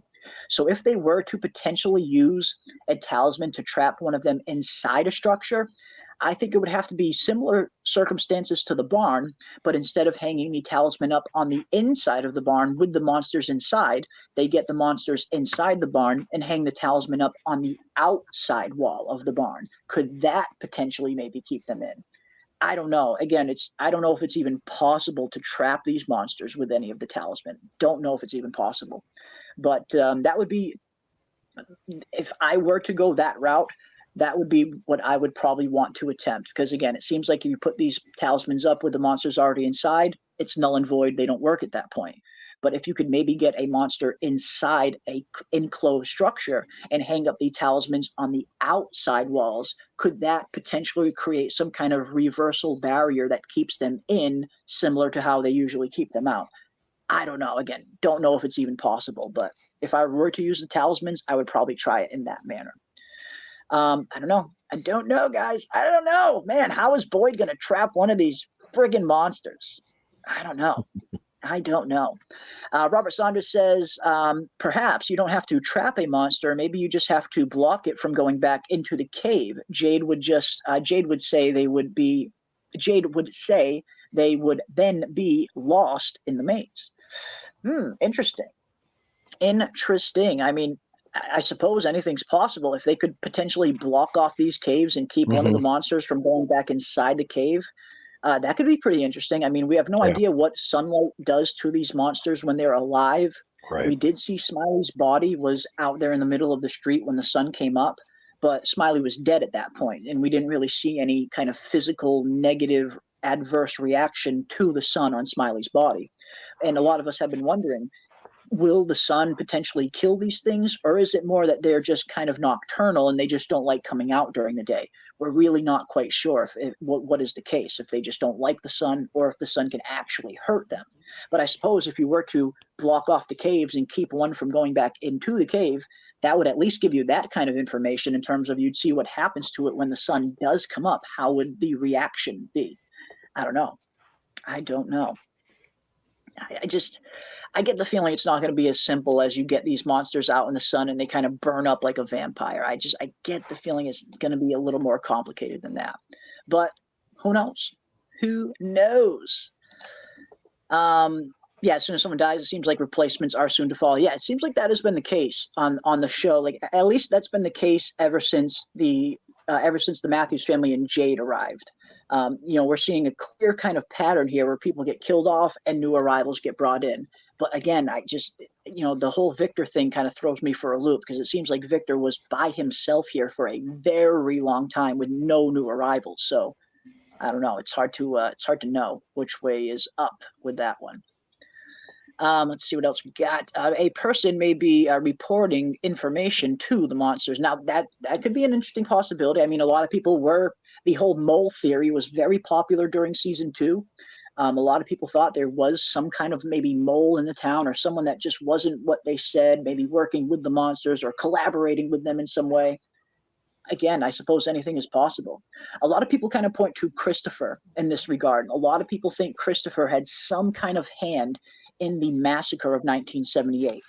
And I think that could be possible. I mean, it does seem like there is some evidence pointing to Christopher being maybe corrupted by something and kind of going mad based on some of the stories we hear from Victor, and based on some of the flashbacks we're seeing through Jade and how Christopher was seeing this symbol and how it maybe drove him mad. It does look like we are going to get some Christopher answers this season. We did see this little still in the season 3 trailer. We have not seen this in any of the episodes yet. But here we see the same shirt that Christopher is always wearing in all of his scenes, and in the picture holding the ventriloquist doll. And this has been a theory a lot of us have had for a very long time, that this doll does belong to Christopher. And I do think we will get confirmation of that this season. We hear Victor, often say that Christopher was, he was a pleasant guy before he started to go a little bit dark. And he was one of the few people that actually was able to make people laugh back then. And I think that this is how he did it, with these weird little puppet shows that he maybe used to put on. And I think that's why Victor got so scared when he saw this puppet down in those caves, because it reminded him of Christopher. And it probably reminded him of the massacre and maybe whatever part Christopher played in said massacre. But yeah, if is there some kind of potential human collaborator, as Angela E. points out? I suppose it's possible. I suppose it is possible. And again, the mole theory was very popular during season 2. And yeah, some people think it's Donna. I don't know, man. I don't know, but I am so excited to find out, because we are just around an hour away, ladies and gentlemen, from episode 3 hitting our screens. And again, for anyone who wasn't here earlier, if anyone is going to be running the episode tonight in my Discord, of course, you are more than welcome. I don't know if Dana and Scarlett are planning on doing a watch party tonight. If you guys are, you're more than welcome to run the episode in the Discord if you want. But either way, When 12 o'clock comes around, in just a little over an hour, I will end this stream so we can all go and watch the episode. And then when I'm done watching the episode, I will be hopping into the Discord and we will be doing a late night discussion talking about all things episode 3. So anybody who is planning on staying up and watching the episode right at midnight, right when it drops, come and hang out with us after when you're done. Come on, hang out into the Discord, and we will be talking all things episode 3. And those discussions are always tons of fun. Absolutely tons of fun. Mm-hmm. But yeah, we're getting closer, guys. We are getting closer and closer. All right, now let's see what else we got. One other thing I wanted to talk a little bit about, and I will play the episode 3 trailer one more time, just in case there are maybe some people that weren't here earlier the first time I played it. We do have this very interesting trailer, and it does look like this episode in particular is going to be a pretty Jade-heavy episode by the looks of it. So we're going to play this trailer one more time, and then I want to talk a little bit about what we could potentially see with Jade's storyline in this episode. What's going on? I want to catch one of those things. Sorry, what? You have no idea what I've been through. No idea what I have seen. What if there's something wrong with the baby? I can't tell him how scared I am.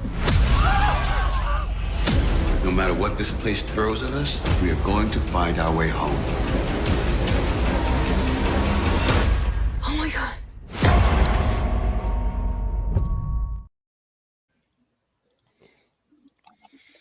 Cool. Whew. Man, I cannot wait to see what is going to be going on here with Jade, but let's dive into this a little bit, shall we? Now, it looks like this is going to be the episode where Jade has this weird kind of vision of this weird dude drinking out of the human skull, which we've seen in some of the previous trailers. Right. Here he is here.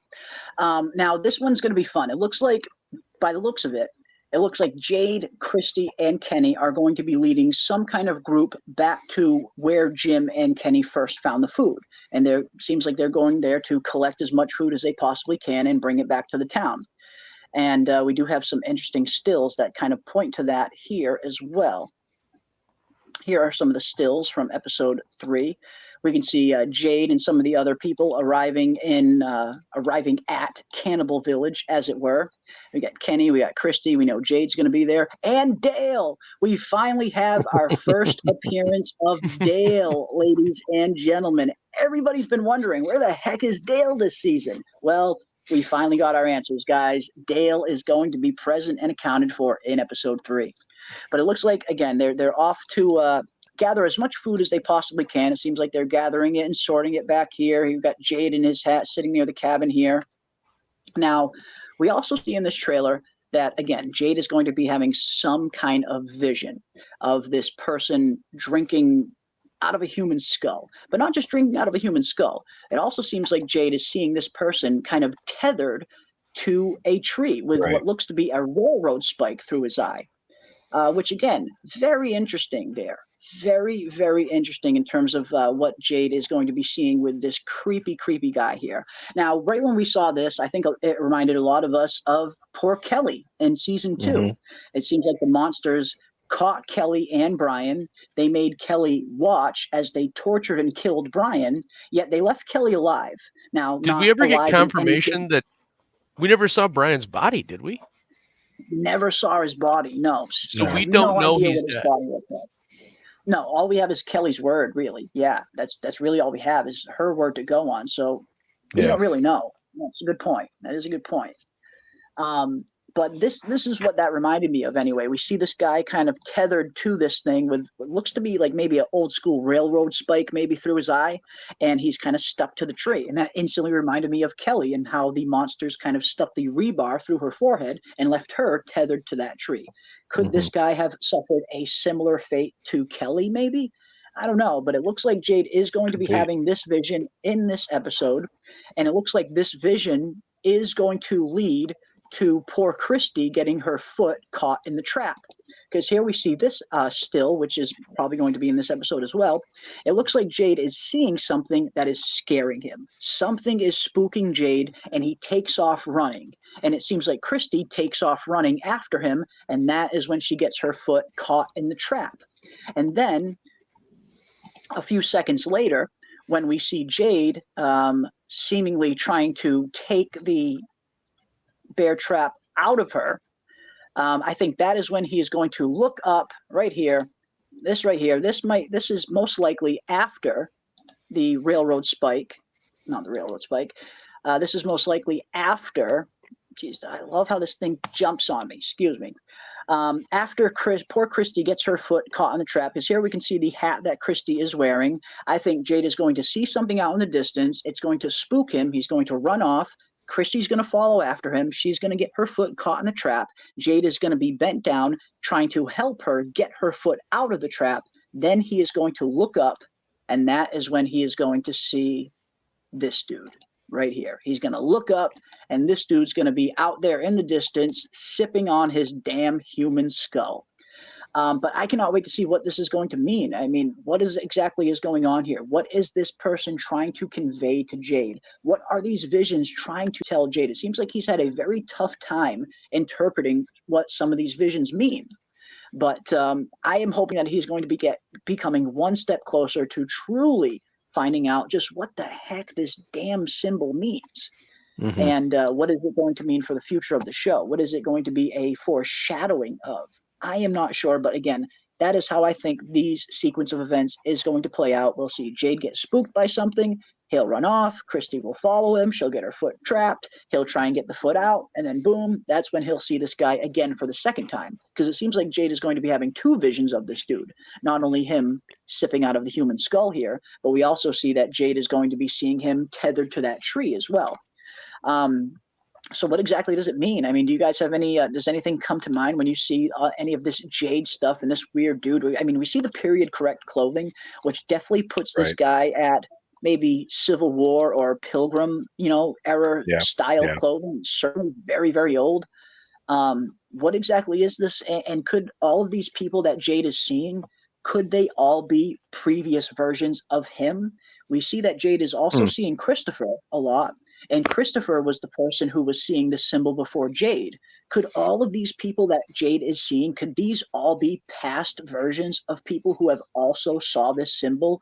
This guy, the Civil War soldier, the guy crushed by the boulder, all of them, could they all be previous versions of Jade maybe?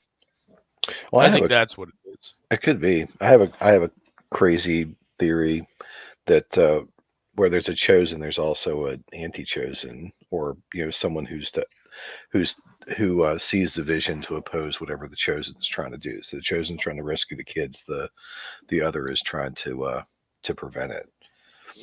Ooh. So like Christopher and the mother in the previous when Victor was a kid. That's kind of what I'm thinking. Probably he's wrong, but I like it. Interesting. Yeah, it could be. You never know. No, I like it. I like the idea that yin and yang, like Vic says. It does seem like there is some kind of yin and yang thing going on with these two weird symbols. I mean, the one that Jade is seeing and the big red squid one next to it. Could both of these symbols, like we were talking about earlier, could both of these symbols potentially be representations of the two different chosen ones? And could Jade and Tabitha ultimately be the two different chosen ones? And maybe one of them is going to be chosen for something a little bit more nefarious. And I like the Miranda aspect, because a lot of us kind of just assumed that Miranda was the good guy. I mean, she's the one that thought she was there to save the children. She was the one that was kind of hiding her children from evil Christopher and all of that. But I really like the theory that a lot of you guys have been coming up with lately in terms of that maybe it's the complete opposite. What if Christopher was actually trying to stop Miranda from doing something heinous? Again, I feel like that would be such an interesting twist. It would be a twist that a lot of us probably wouldn't have seen coming at first. But could that potentially be what is going on? Was Miranda potentially planning something a little bit more nefarious, and maybe Christopher was the good guy? I don't know, man. It's a cool theory, though. It is a cool theory, though. But it looks like we got a gift that way. Awesome. We got Mike Schreiber for a gift of 5 memberships. Wow, 1, 2, 3, 4. 5 memberships gifted from Mike. Thank you so much, Mike, for the gifted memberships, my friend. Very much appreciated. And welcome to all of the new members. So glad to have each and every one of you here. Of course, you can make use of all of the custom from emojis that we have available to all channel members. And as requested, we got a lot of requests for a Tilly fanny pack granny emoji that has been added. You guys can have fun with the fanny pack granny emojis, and the rest of them have added. But thank you so much, Mike, for the gifted memberships.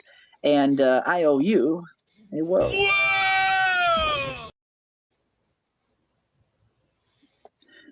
Awesome stuff, guys. Awesome stuff.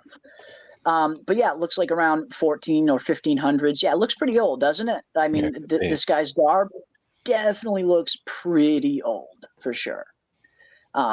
Yeah, but he's got those Amish shoes. I mean, he almost looks like he's got Jordans on, doesn't it? He's got like a pair of J's on. That was the one thing that kind of threw me off. Like everything that he's wearing looks incredibly old. Yet you look at his shoes; they look like freaking tennis shoes, Jordans, almost. Like he's got on a new pair of fresh sixes, maybe. I don't know what's going on there, man. It's yeah, again, the shoes, they almost look like cleats too. In some, when you kind of look in close, they almost look like baseball cleats. I don't know what's going on there. But yeah, the rest of him at least does look very old. Like he is kind of straight out of the 15s or 1600s, maybe. Maybe indeed. That vision is about to add 30 more gray hairs to Jade. It is. Yes. And again, we talked about this earlier, but I do think Jade's crazy hair is a direct reflection of his mental state. And I brought this up in my episode 1 review. It kind of instantly reminded me of Kingpin. And we just see how Bill Murray's hair just gets crazier and crazier and crazier by the time you get to the end of Kingpin. They're doing that final bowling match, and Bill Murray is like gone at that point. He's completely out there, and his hair really reflects that. I wouldn't be surprised if they're doing something similar here with Jade, where the crazier his mind gets, the crazier his hair is going to get. His hair will be a direct reflection of his mental state throughout the series. But who knows? Who knows? Is the snow gone in some parts of Fromville?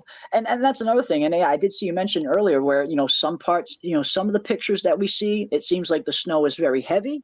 And then in some areas, it looks like the snow isn't really heavy.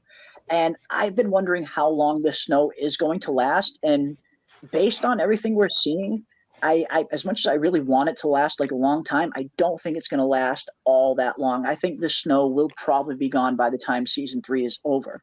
And the only reason why I think that is I think Tabitha, if she does return to Fromville, I think that could potentially halt some of these harsh conditions that they are being put under. Because again, it does seem like this place is alive. It has some kind of consciousness, but more than that, it doesn't want people escaping. It doesn't want people trying too hard to find answers.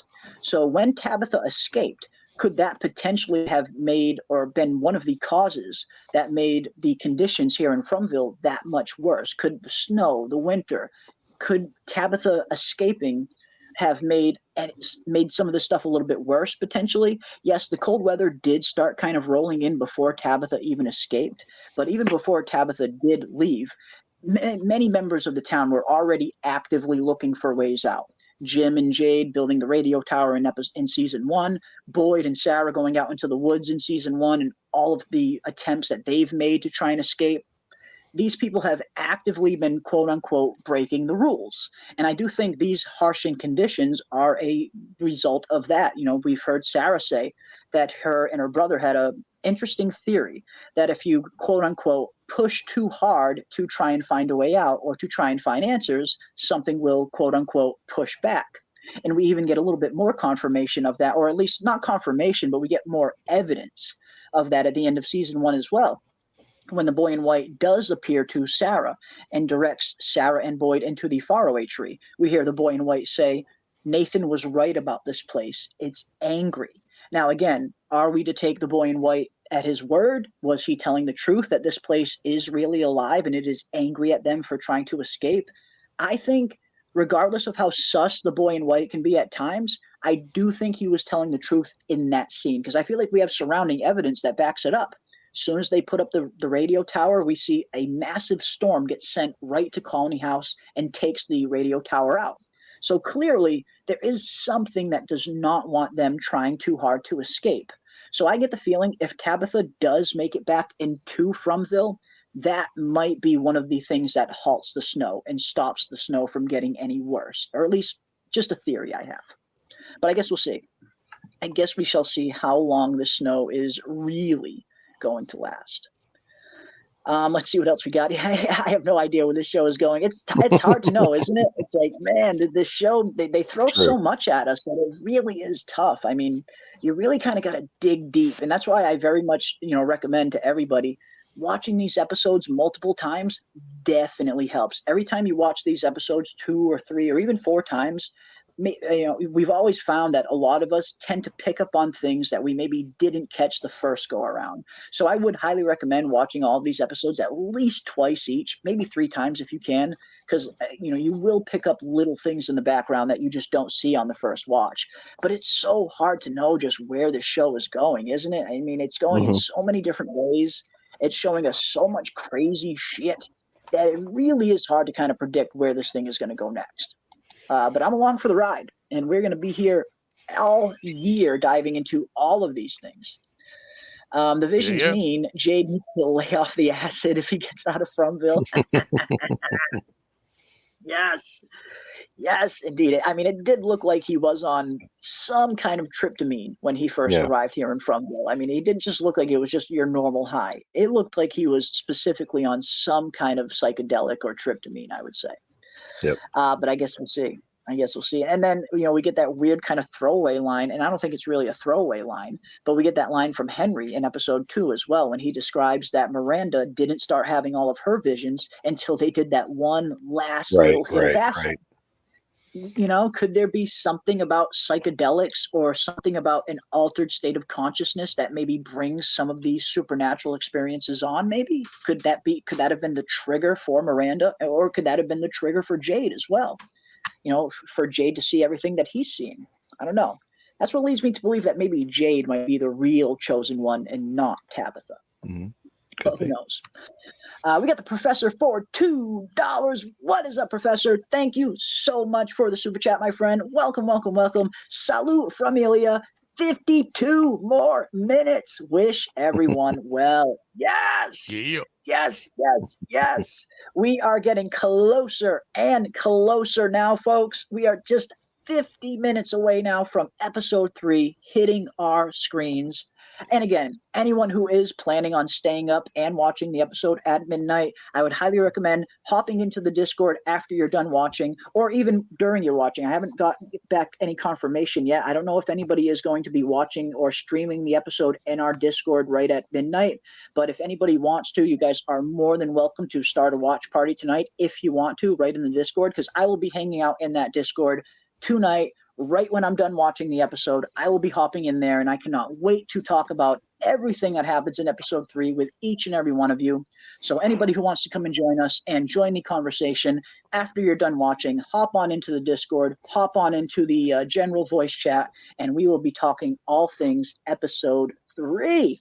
But yes, Professor, we are just a few more minutes away, less than 1 hour away now. And again, thank you so much for the $2 super chat. Thank you for the support. And I owe you a whoa. You. Yes. Awesome stuff, guys. Awesome stuff. He kind of looks like Jade. Oh, kind of, a little bit, maybe a little bit. Train tracks, railroad spike, arrived by train. Ooh, Bill D, I like where your head's at. Yes, I mean, a lot of us were wondering what the heck was up with those train tracks, right? Like we see Jim and the Matthews family, they pass over those train tracks 2 or 3 different times when they are originally arriving in Fromville. Could that potentially have been a mode of transportation or a way that people did get stuck in here at one point? I think that's very possible. I mean, we see on the cave mural that it seems like at some point people were arriving in Fromville via boat. I mean, those paintings clearly depict somebody arriving by boat into Fromville. So I think based on how the times change and how the kind of general mode of transportation changes, could Fromville have adapted along with that over the years? Maybe if this place was around centuries ago, people were getting stuck in here by horseback or by those train tracks if it was a few centuries ago, or by boat even before that, and we're seeing them being stuck via car now. Could the general mode of transportation have something to do with how people got stuck here? And if that's the case, could that give us some indication as to how old Fromville is as a whole? That's one thing a lot of us have been wondering, just how old is this place? Is it decades old? Is it potentially centuries old? Is it thousands of years old? That's something we really don't quite know yet, but I get the feeling this place is old. And I think we get a little more evidence of that in episode 2 as well. When Henry and Tabitha are down in Henry's basement, we hear Henry telling Tabitha about pretty much about Miranda's experience and how Miranda was having visions of this place long before she ever got stuck there, and how not only was she having visions of this place, but she was specifically having visions of people already stuck in the town. Because a lot of people were wondering, was there past versions of the town before the 1978 massacre? And I've always thought absolutely that there have been people that have been getting stuck in Fromville for potentially a very long time. And again, this scene definitely gave us a little bit more evidence to kind of back that up, because Miranda specifically says that she wasn't the first chosen one. She had seen many, many chosen ones that have came before her, and each and every one of them have failed to rescue the children, indicating that Fromville is probably pretty old. Pretty old. But yeah, I cannot wait to see more about that. And again, I get the feeling it's probably at least centuries old, if not thousands of years old, at least centuries probably. Yeah, you got people with ruffs and very old clothing that's represented in this. It's very interesting that that would be that old. It is. I mean, we're seeing some weird signs, aren't we, in terms of, whether it's the callbacks to the Civil War or the callbacks to this person that Jade is going to be seeing. Clearly, this person is very, very old. I mean, just based on his clothing, easily could be, 14, 15, 1600s, or even the 1800s, right around there. Definitely centuries old at least. So yeah, I think it's totally plausible that this place has been around for a very long time, like a super long time. Elizabeth says, I think Elgin has precognition, and he very well could. I mean, Elgin is another one of these characters who, we're seeing an interesting kind of trend where a lot of these characters that are having these weird kind of visions and dreams, it seems like almost all of them were in some kind of altered state of consciousness when they arrived in Fromville, if not high, asleep. Like in Elgin's case, he was asleep when he entered the town, and that is how the boy in white kind of gave him that vision. The vision of the nursery rhyme, the vision of the Brundles, everything that Elgin kind of saw in his dream that we find out at the end of season 2 was sent to him by the boy in white. But what exactly does that mean? I mean, does that mean Elgin is another one of these characters that is kind of capable of maybe seeing things that are going to happen before they happen, or getting these kind of weird dreams and visions, and maybe he's left to kind of try and interpret what they mean? I think that's very possible. I mean, Elgin's got a very interesting storyline this season with this weird kind of water banshee kimono spirit that seems to be following him around. So I'm really looking forward to seeing a little bit more on that and where that storyline is going to go. What does this thing ultimately want? Is it trying to harm Elgin? Is it trying to drive him mad? Or is it potentially trying to just convey some sort of message to Elgin? I don't know. I feel like it could either be, I think it could easily be either or in terms of that weird water spirit that Elgin is seeing. But yeah, looking forward to seeing where his storyline goes. Definitely looking forward to seeing where Jade's storyline goes. And of course, really looking forward to seeing if our old Tabitha theory will turn out to be accurate. And it looks like we're going to get some kind of answer on that in this episode, because boy, again, MGM, they dropped a pretty big spoiler, a pretty big one right before the episode dropped. And again, they tend to do this every once in a while where they'll drop something pretty big and pretty profound hours before the episode drops on the app. And it's left the rest of us to kind of wonder, like, oh shit, what the heck is going on here? And today was very much one of those days with the kind of weird thing that they dropped which again, I won't spoil here for anybody who doesn't want to know it, but if you do want to see the thing that MGM dropped, the kind of spoiler, there is a picture of it in our Discord under the Season 3 Images channel. You'll be able to see it very easily there. It's protected by a spoiler, so you have to kind of click on it to actually reveal the image. But the image that MGM did reveal, again, I'm very surprised that they chose to drop that before the episode aired because it's massively spoilery. But if you don't want to know, I won't bring it up here. That's why, there are a few people in the chat who don't want to know, so I will 100% respect everybody's wishes. I will not bring it up and show it here on the show. But if you do want to know what that picture was that MGM did drop, you can check it out in our Discord under the Season 3 Images channel. Or if you just go to their Twitter or to their Instagram page, I imagine you'll probably find it there. I do believe they posted it on their social medias as well. Could be a red herring. Happy Compass. I don't see how it's possible. For what they showed, I don't see how it's a red herring. It's too deliberate. Yeah. But I guess we'll see. I guess we shall see. We'll see. We got Happy Compass for another $2. Thank you so much, Happy Compass. Maybe someone else experiencing it how Miranda did. Very well possible. And that's why I kind of think that's where Jade's storyline kind of overlaps with Miranda's a little bit more than even Tabitha's does.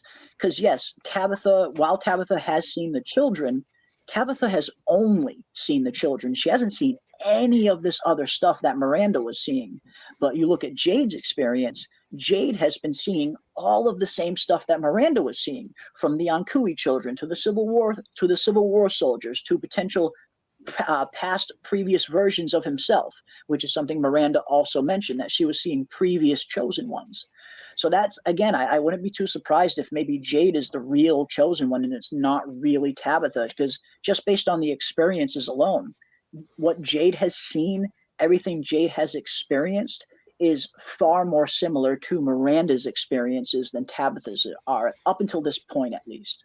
But yeah, it looks like somebody might be experiencing things the same way Miranda did, and maybe it's even a mix of Tabitha and Jade both. But it's hard for me to kind of overlook all of the same things that Jade and Miranda were both seeing. A lot of the same things.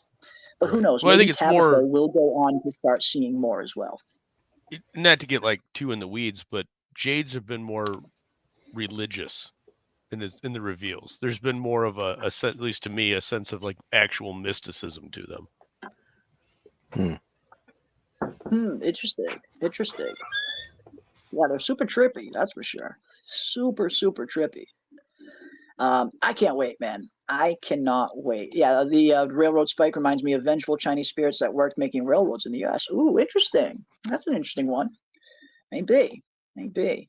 Is the episode out at midnight Eastern or 3 a.m.? I always forget. It is out at midnight Eastern Standard Time. So anyone that is a paid member of MGM Plus, or if you watch it through Amazon, I do believe they release it on Amazon the same time.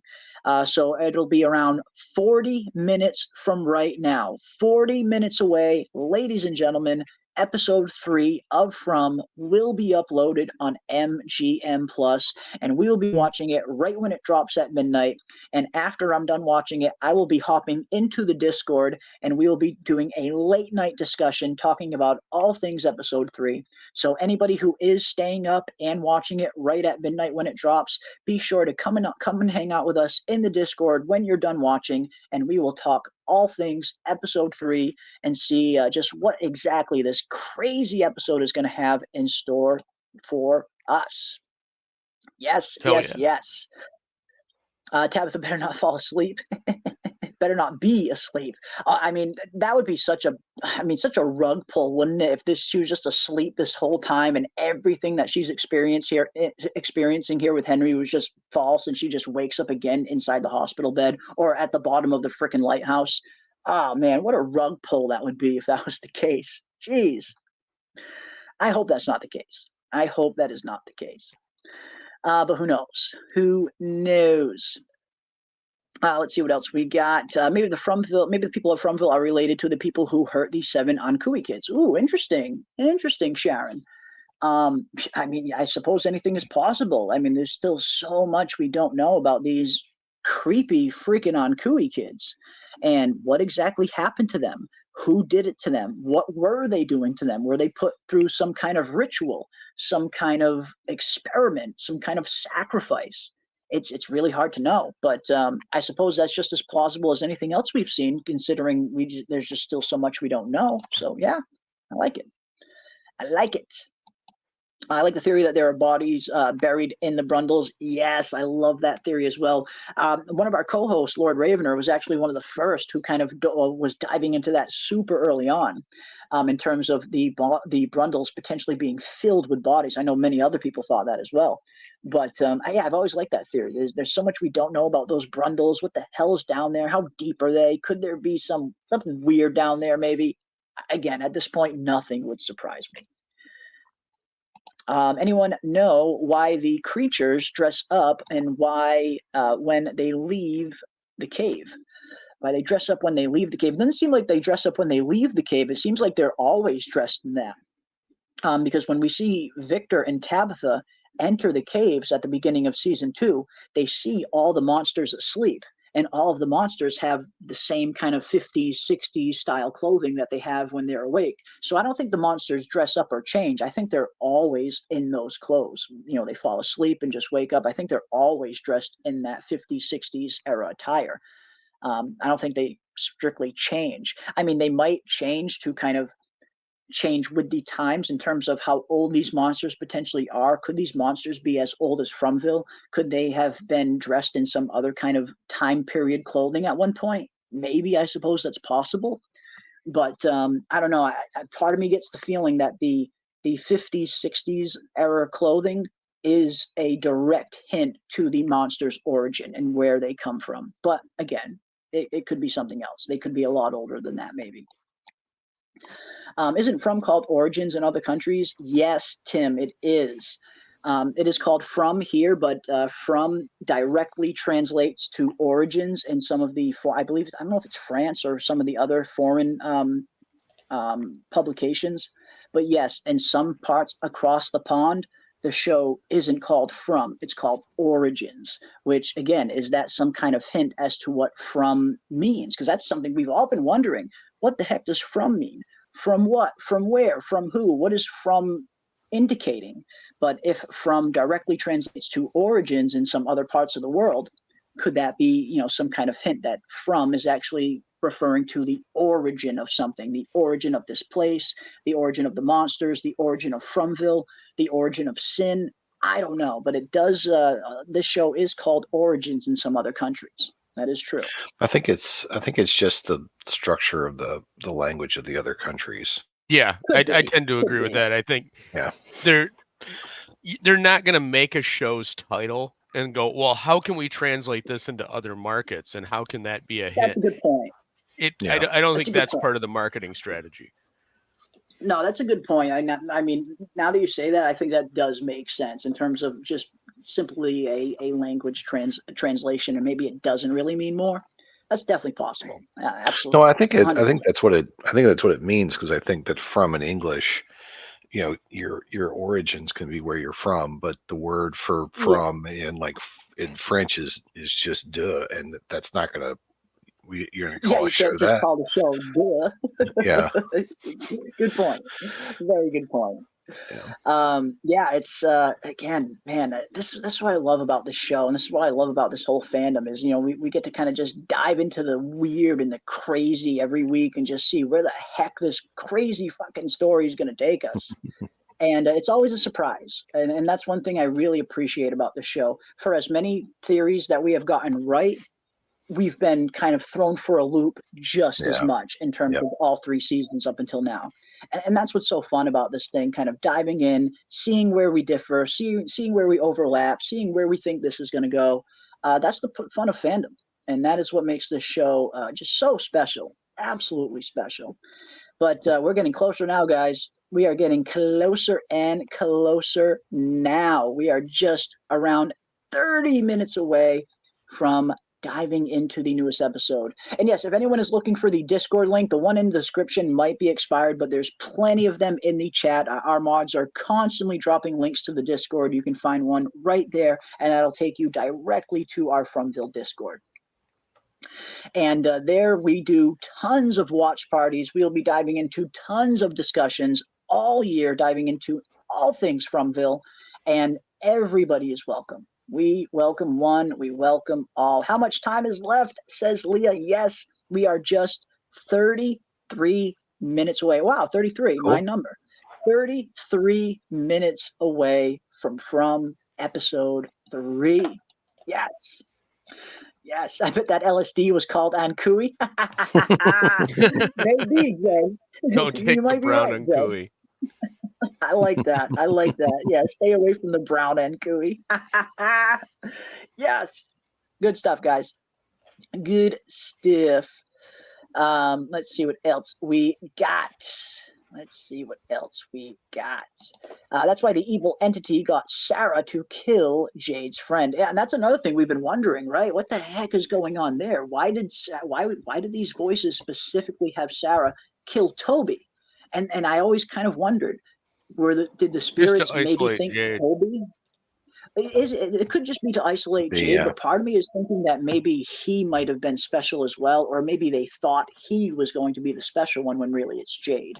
I mean, isolation alone, I just feel like there's so many ways they could have isolated him, but it seems like they specifically wanted Toby off the board for some reason.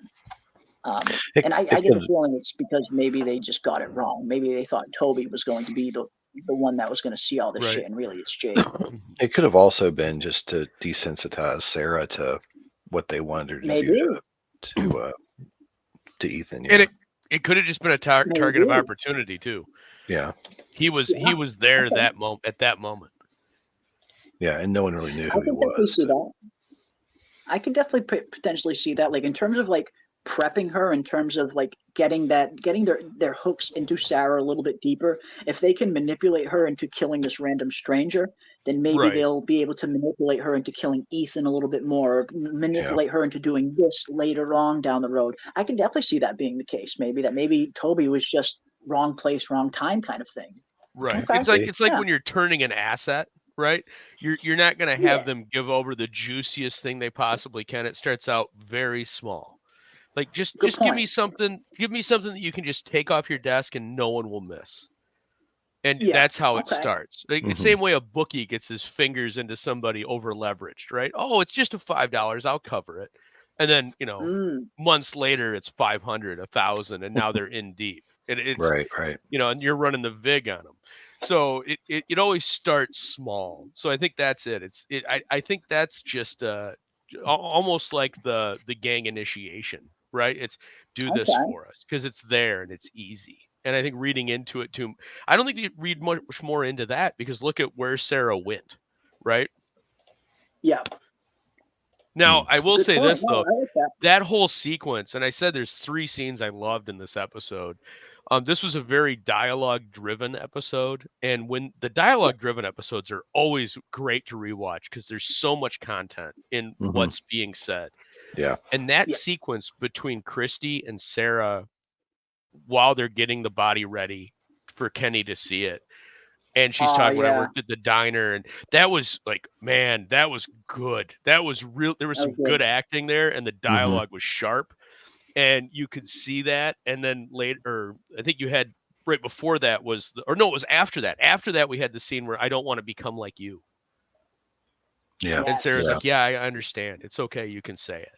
And she's totally, her character's totally come full circle and accepted with where she is. And I thought that was fantastic. And then the other one was the kitchen sequence with Donna and Ethan where she's butchering the cow. And Ethan has that wonderful line of innocence of, oh, that's what the insides look like. Oh, I know. Yeah. And it's just like, oh my, and it kind of shakes Donna out of everything. And then she tries to engage and he's so far drawn within at this point because of all the trauma he's experienced that he just goes, I'm going to go home now.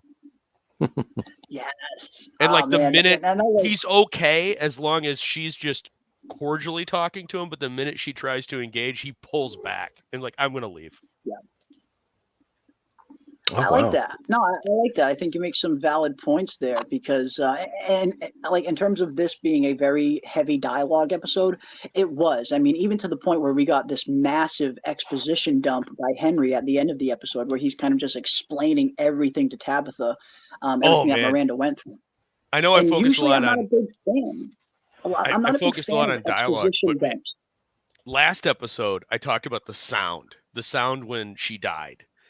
Mhm. This Yeah, episode, creepy, the super creepy. camera work when Yeah. Henry's talking and he's saying people who were lost and afraid, living inside a nightmare they couldn't escape, and it's panning across Yep. the funeral. Yeah. Yeah. And then you get like Yes. they're fighting a battle they knew they couldn't win. I wrote this down. Holding on to hope, and when hope was gone, and it pans across again, and then they hold on to each other.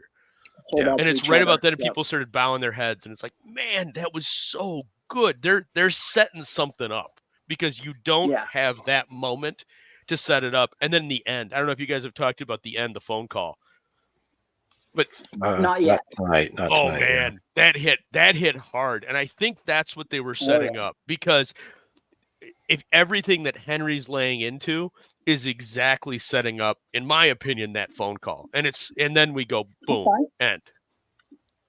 Nice. Interesting. Yeah, no, in terms of like just like a really good sweet sequence, it was filmed well and they showed the right shots at the right times. Usually I'm not really usually a big fan of just exposition dumps. Usually, in my opinion, storytelling is best done when you're showing me something, not telling me something. But in this scene, like you said, it worked. It just worked incredibly well because it wasn't just solely focused on Henry giving Tabitha this exposition dump. It was flashing back to the town, flashing back to Tien Chen's death, flashing back to the experiences and everything that Miranda was experiencing. That is exactly the same that everything is happening to our current town's Fromville members. So Mhm. while I usually don't like exposition dumps, I thought this one was beautifully written and beautifully filmed. So no, I agree with you. I think that's great. But no, that's Yeah. interesting in terms of this scene potentially kind of directly leading up to and directly setting up that phone call. That's interesting. I like that. Yeah. I It's the like that. second time. It's the second time. At least the second time they've done that type of exposition where they're panning over someone who's Yep. some other scene, because they did it Yeah. when Ethan talks about his dream and it's Victor's room. Mm-hmm. Yeah. Yeah. So it's got to be important. Indeed. I like it. I like Yeah. it. We also got this. Holy Wow. cow! $50 freaking It's dollars. amazing. Wow! Appreciate it. Holy cow! Thank you so much for that. That's incredibly generous. Thank you so much for the support. Wow! Thanks for giving us a blast of imagination and theories. Oh, wow! Thank each and every one of you. You guys really inspire us so much every single week from all the awesome stuff you guys drop in the chat, all of the awesome conversations we have in the Discord. You guys have been such like the fuel that has been keeping this channel going full steam ahead. I could not be doing this without each and every one of you in the chat and my awesome co-hosts that help me out every single week. You guys, just all of you mean the world to me. This fandom means the world to me. I love where this show is going, and it's so awesome that we still have we still have 8 episodes to look forward to. The season is only just getting started, and we're already having this much freaking fun. So I can't thank each and every one of you enough for that. You guys have been so awesome. You've been so supportive of everything we've been doing here on the channel. I just can't thank you all enough. And that is why I will be here every single week, 3-4 times a week, going live. We'll be putting out plenty of videos all here. We got a lot of fun stuff planned for From Season 3. We have a very interesting and a very fun From trivia night that we are going to be planning probably for right around midway through the season. I'm thinking right around episode 5 or episode 6 is when we'll do it. But we have a very fun From trivia night special live stream that we are going to be doing right here on the channel, where you guys will have a chance to win some awesome exclusive Fromville gear. I know the awesome Dana Marie is going to be providing some exclusive custom-made Fromville shirts. And they are freaking so cool looking. I cannot wait till I get mine. I'll be rocking it as much as I possibly can until the thing stanks. But we are going to be doing some fun stuff here on the channel. And I am also working on getting some 3D printed talismans made up. and Oh, we will cool. probably be giving some of those away on the giveaway. And I also am going to be offering them to the channel members. I've been trying to think of some kind of way to say thank you to each and every one of you for all the support you guys have shown us. So we are planning, along with with Dana and Scarlett, who are going to be helping us out. We're going to be doing a massive Fromville trivia night live stream. Again, probably right around midway point of season 3, right around episode 5 or 6 is when we'll probably do it. I will promote it well ahead of time. Everybody will know exactly when and where we're going to be doing it. It'll be right here on the channel. But we're going to plan a really fun Fromville trivia night. We're going to come up with some interesting Fromville questions to ask you guys in the chat, and whoever gets the answer right first will be the winner, and you guys will have a chance to win some pretty cool Fromville t-shirts and hopefully some 3D printed talismans as well. I'm trying to get those details sorted, but it looks like I should be able to get them sorted out, no problem. If not through me, there's also somebody in the Discord that I have been talking to who is currently printing their own 3D printed talismans, Nick. And they're coming out beautiful. So if I can't get them printed on my end, Nick has offered to help. So either way, we will get them out, and we will figure out some kind of way of getting them out to you. But it's just a small way of us saying thank you for all the support you guys have shown us over the years. It means the world to me. I love diving into this show with each and every one of you, and we'll be here every single week diving headfirst into all of this craziness. And hopefully you guys come along with us for the ride, and we will see just where this freaking nutty story is ultimately taking us. But thank you again so much for the 50, and thank you so much, Mike, for another 5 gifted memberships. Nice. Wow, thank you Hell yeah. so much, That's Mike. awesome That is stuff. incredibly generous of you, my friend. Again, you guys really are the friggin' best. I just can't thank you all enough for all the support. It has been just overwhelming. Never in a million years would I have thought that we'd be having this much fun on this channel, but that is thanks to each and every one of you in the chat, showing up every week and really, creating this awesome little Fromville community that we have kind of budding here and on some other channels. It's really awesome to see. But again, thank you all so much for the support, and thank you so much for the gifted memberships and for the 50. I owe out some friggin' whoa! Glitter too, man. Let's get another one for good measure.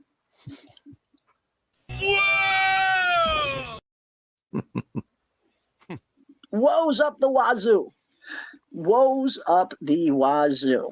And we are getting closer and closer now, guys. We are just 20 minutes away from episode 3 loading up on our screens. And again, I'm not 100% sure if someone's going to be streaming episode 3 tonight in our Discord, but if anybody wants to, they are, of course, more than welcome.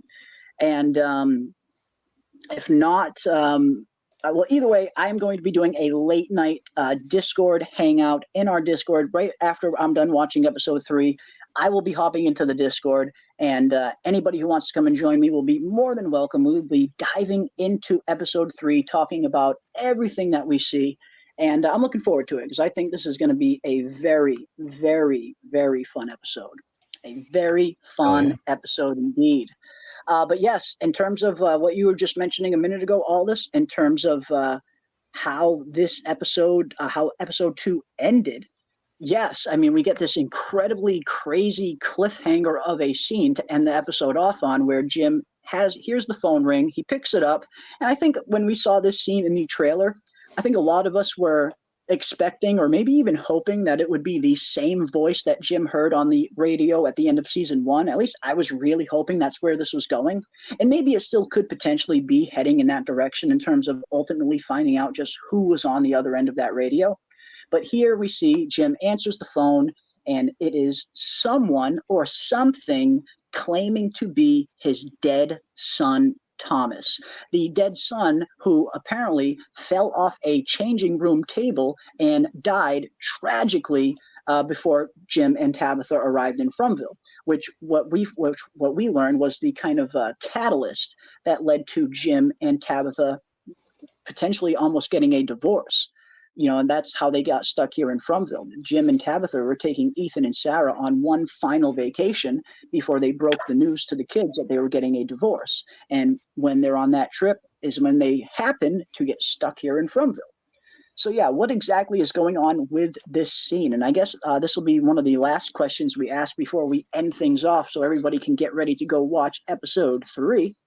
But what do you guys think about this scene? When this scene popped up, what were your first thoughts? Do you think that this could potentially really be Thomas from beyond? Could this actually be his dead son reaching out?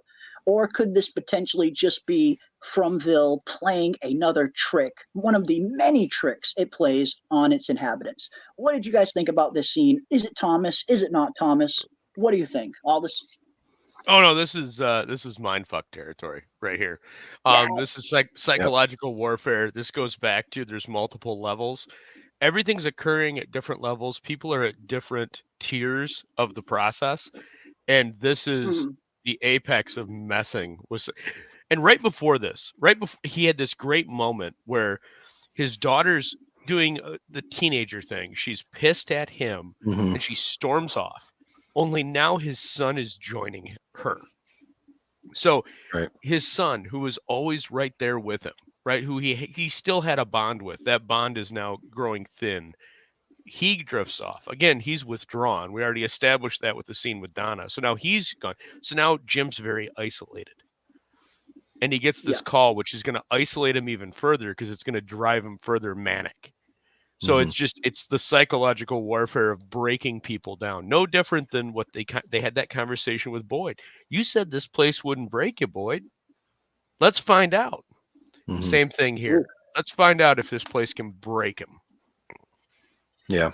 Maybe. And maybe that's the thing. Maybe it's not just Boyd they're trying to break. Maybe they're trying to break the spirits of everybody in the town. I mean, I very much could possibly be the case and probably is the case. But yeah, I don't think this is really Thomas either. I definitely think this is Fromville or some other kind of entity playing some kind of manipulation on Jim. And what is the end game? Is it just to get him to kind of lose it a little bit more? Maybe. Seems like a lot of people in the chat think it's not Thomas as well, and it is a kind of Fromville playing with him. Love it. Awesome stuff, guys. Awesome stuff. Let's see what else we got. Yes, we are closer and closer now, guys. 16 minutes away. 16 minutes. The evil entity shows its evil manipulation by having Jim's passed away child's voice be on the phone taunting him. I know, just how cruel is it, right? How much crueler can this place friggin' get? Man, I think it's Thomas from a different dimension and time. Ooh, now that's an interesting one. That maybe it's because a lot of people have wondered if there are kind of other dimensions. Is there another Thomas that maybe never died that this is reaching out to Jim? I suppose anything's possible. I suppose it's all possible. Trick, the phone rings 2 times. Jim has on his coat, and then he does not. And that's why I think it's going to be more than one phone call that Jim gets. Yeah. I mean, I feel like it's a little weird for Jim to kind of just take his coat off mid-conversation when he's talking to his dead son. I don't think this is going to be the only phone call Jim gets. I think he'll be getting at least 2, maybe even multiple phone calls. Because yes, in this one he has the coat on, and in the trailer for episode 3, he's slamming the phone down in a very angry manner, and he doesn't have his coat on in that scene. So I think he's going to get more than one phone call. I don't think this is going to be the only one he's going to get. Awesome stuff. Definitely think it's not Thomas. Awesome. I think Ellis dies in this episode or next one. Ooh. Oh no, Tony, no. Oh no. I hope not. Ellis, man, I feel like Ellis's storyline is just starting, but I suppose it's possible. I mean, if you want to break Boyd, the best way to break Boyd is to hurt those closest to him, and who's closer to Boyd than his son Ellis? So who knows? You might be right. You might be right. And it looks like we have another gifted membership. Thank you so much, Strange Sky. Thank you so much for the gifted membership. Very much appreciate the support. And I owe you a whoa. Whoa!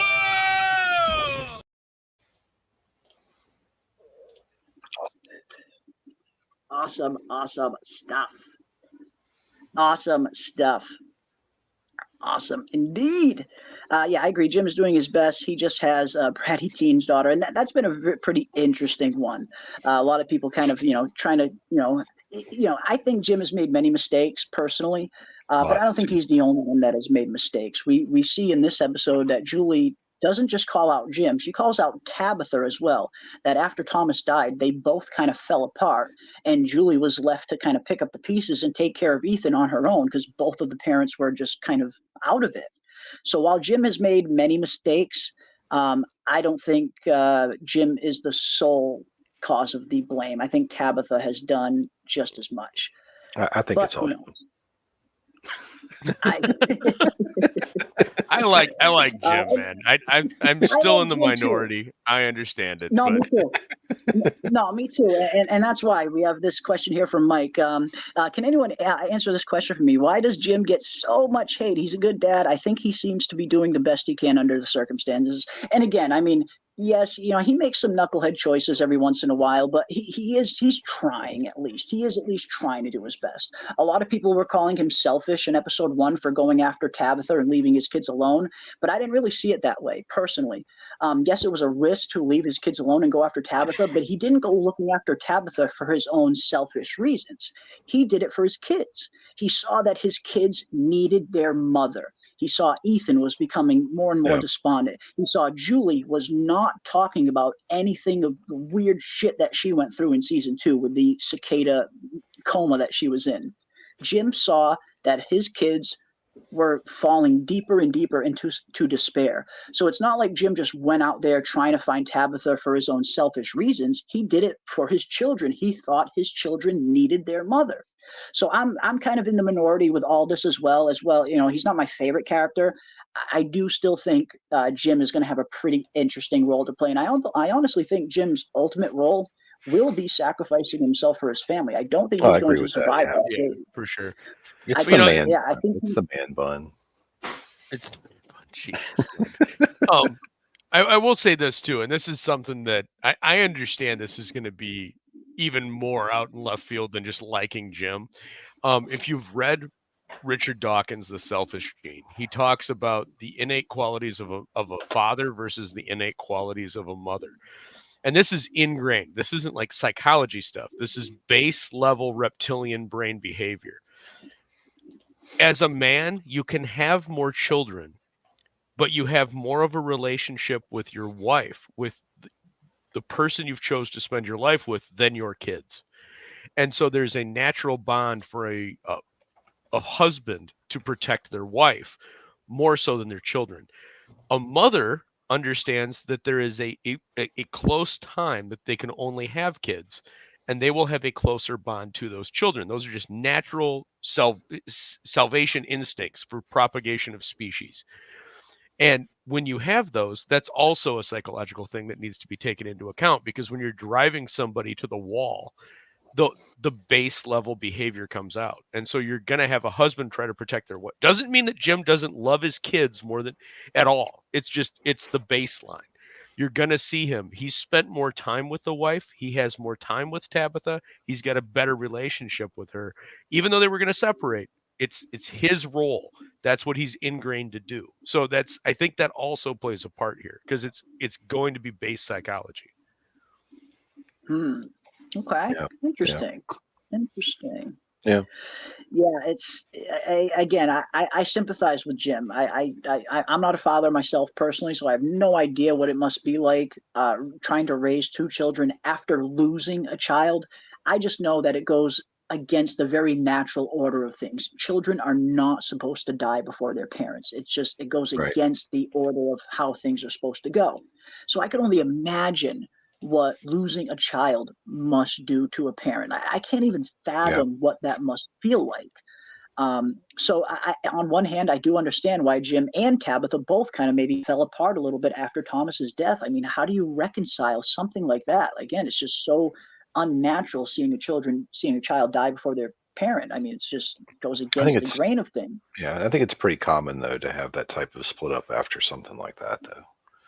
It's very common, super common. And there's statistics that you can search on this that have been studied for decades, that when a couple loses a child, more often than not, they end up getting a divorce. That usually is what ends up happening in these cases. Sometimes, parents can weather the storm, of course, and, kind of come together in tragedy. But Right. a lot of times, stuff like this does end up leading to rifts within relationships, and there's tons of studies on that. But yeah, again, I think Jim has made plenty of mistakes personally. I think he does make some bonehead moves every once in a while, but I Hmm. personally don't hate Jim as much as the rest of the fandom. I know a lot of people do not like Jim, and that's totally cool. That's what's fun about this show. We're free to like and dislike whoever we want. That's what's so fun about this fandom. You'll never hear me say who you like, who you can and can't like. You guys are free to like or dislike any character you want, and don't let anyone ever tell you otherwise. But for me personally, I'm trying to hold on to just a little bit of hope for Jim. And I do ultimately think that his story is going to end in some kind of heroic sacrifice where he Yeah, I sacrifices agree. himself to save his family. I think that's Yeah. where he is Yeah, ultimately absolutely. going. 100%. Similar to Boyd. Yeah. I think that's where Boyd is going too. I don't think Boyd's going to make it out of this town either. I think Hopefully Boyd not. has been set up to be the flawed hero in a sense. Will he overcome some of these flaws as well in the end? Probably. But I think Boyd's storyline is ultimately heading in a similar direction where he will ultimately give his life to get everybody out of this town. I don't see Boyd leaving this town personally, but that's just my take. I cannot wait to see where this freaking thing is going to go. We are just a few minutes away now, 7 minutes away now, ladies and gentlemen, for episode 3 hitting our screens. So I am going to get ready to shut this thing down so you guys can all get ready, get your drinks ready, get your cannabis ready, whatever it is that you partake in for this episode. Get ready, get comfy, hit the bathroom, whatever you got to do. And when you guys are done watching, come and hang out in the Discord. I will be in there tonight as soon as I'm done watching. Everybody is welcome. I cannot wait to talk about episode 3 with each and every one of you who choose to come and join us. But here we are, folks. Here we are. Here we are. We are getting closer and closer now. But I'm looking forward to it, guys. Cannot wait to, again, this looks like it's going to be a very heavy Jade featured episode, which is something I am super excited for. I cannot wait to see some of these visions that Jade is going to be having in this episode in particular, and everything else. What other kind of big revelations is Tabitha going to find out? What is going to happen with her and Henry? Are we going to see that nasty car crash in this episode? Could that car crash potentially even kill Henry? A lot of people think Tabitha and Henry are both going to end up in Fromville. I'm starting to think that maybe Henry might die and Tabitha might end up back in Fromville. I wouldn't be too surprised if this car crash kills Henry. I hope I'm wrong. I hope I am wrong. Yeah, I hope But not. again, yeah. We are, it's Sauron on the phone. Yeah, it was Sauron the whole time. It's the Deceiver. It was the Deceiver. What time does it release? On Eastern Standard Time for everybody who is a member of MGM Plus, or if you watch it through Amazon Prime, the episode should be available in around 6 minutes from now. Midnight Eastern Standard Time, which again is around 5-6 minutes from right now. It should be uploaded on your apps. But again, I want to thank everybody for joining us tonight on this awesome pregame show. Wow, we've had like 350 people in here all night. I can't thank each and every one of you enough for coming out and hanging out with us every week. I love diving into this show with all of you. I love hearing from you guys in the chat. And of course, we will be live tomorrow night as well. Sunday night, we'll be doing our weekly live watch party. So even if you guys do watch the episode tonight, definitely come back and hang out with us tomorrow night for an encore watch party where we can dive into the episode all over again, and we will be discussing it live right after the watch party right here on the channel. Tomorrow night, 8 p.m. Eastern Standard Time, we will be going live for our encore live watch party. But again, big thank you to each and every one of you. I love diving into this stuff with you. So get out there, get ready to go watch episode 3, which will be uploading on our apps. And again, 5 minutes or so from now. And when you guys are done watching, come on over, head into the Discord. I will be hanging out in there along with anybody who wants to come and join me. And we will be diving in and talking about all things episode 3 of From, entitled Mousetrap. And what exactly kind of mousetrap do we have to look forward to tonight, ladies and gents? Is the mousetrap going to be referring to Christy getting her foot caught in the bear trap? Is the mousetrap going to be referring to Boyd potentially trying to trap a monster? Or could it be referring to multiple or something else entirely? Who knows? All I know is I cannot wait to find out. And I will be in the Discord diving into all of it with each and every one of you who want to come and join me. So again, big thank you for all the support tonight. Thank you for everybody for coming out, sharing your thoughts, sharing your theories, and sharing your time. I know how precious time is these days. Very much appreciate each and every one of you. So get out there, get ready, get yourself situated. From episode 3 is uploading on our apps in just 3 minutes from now, actually. 3 minutes away, ladies and gents. And again, when you are done, come and hang out in the Discord. We will be doing a late night discussion diving into all things from episode 3, and I will see each and every one of you there. But until next time, stay safe out there, guys, in this crazy, crazy world we find ourselves in. Be kind to one another, and as always, keep those tinfoil hats on, folks, and I will see you on the next one.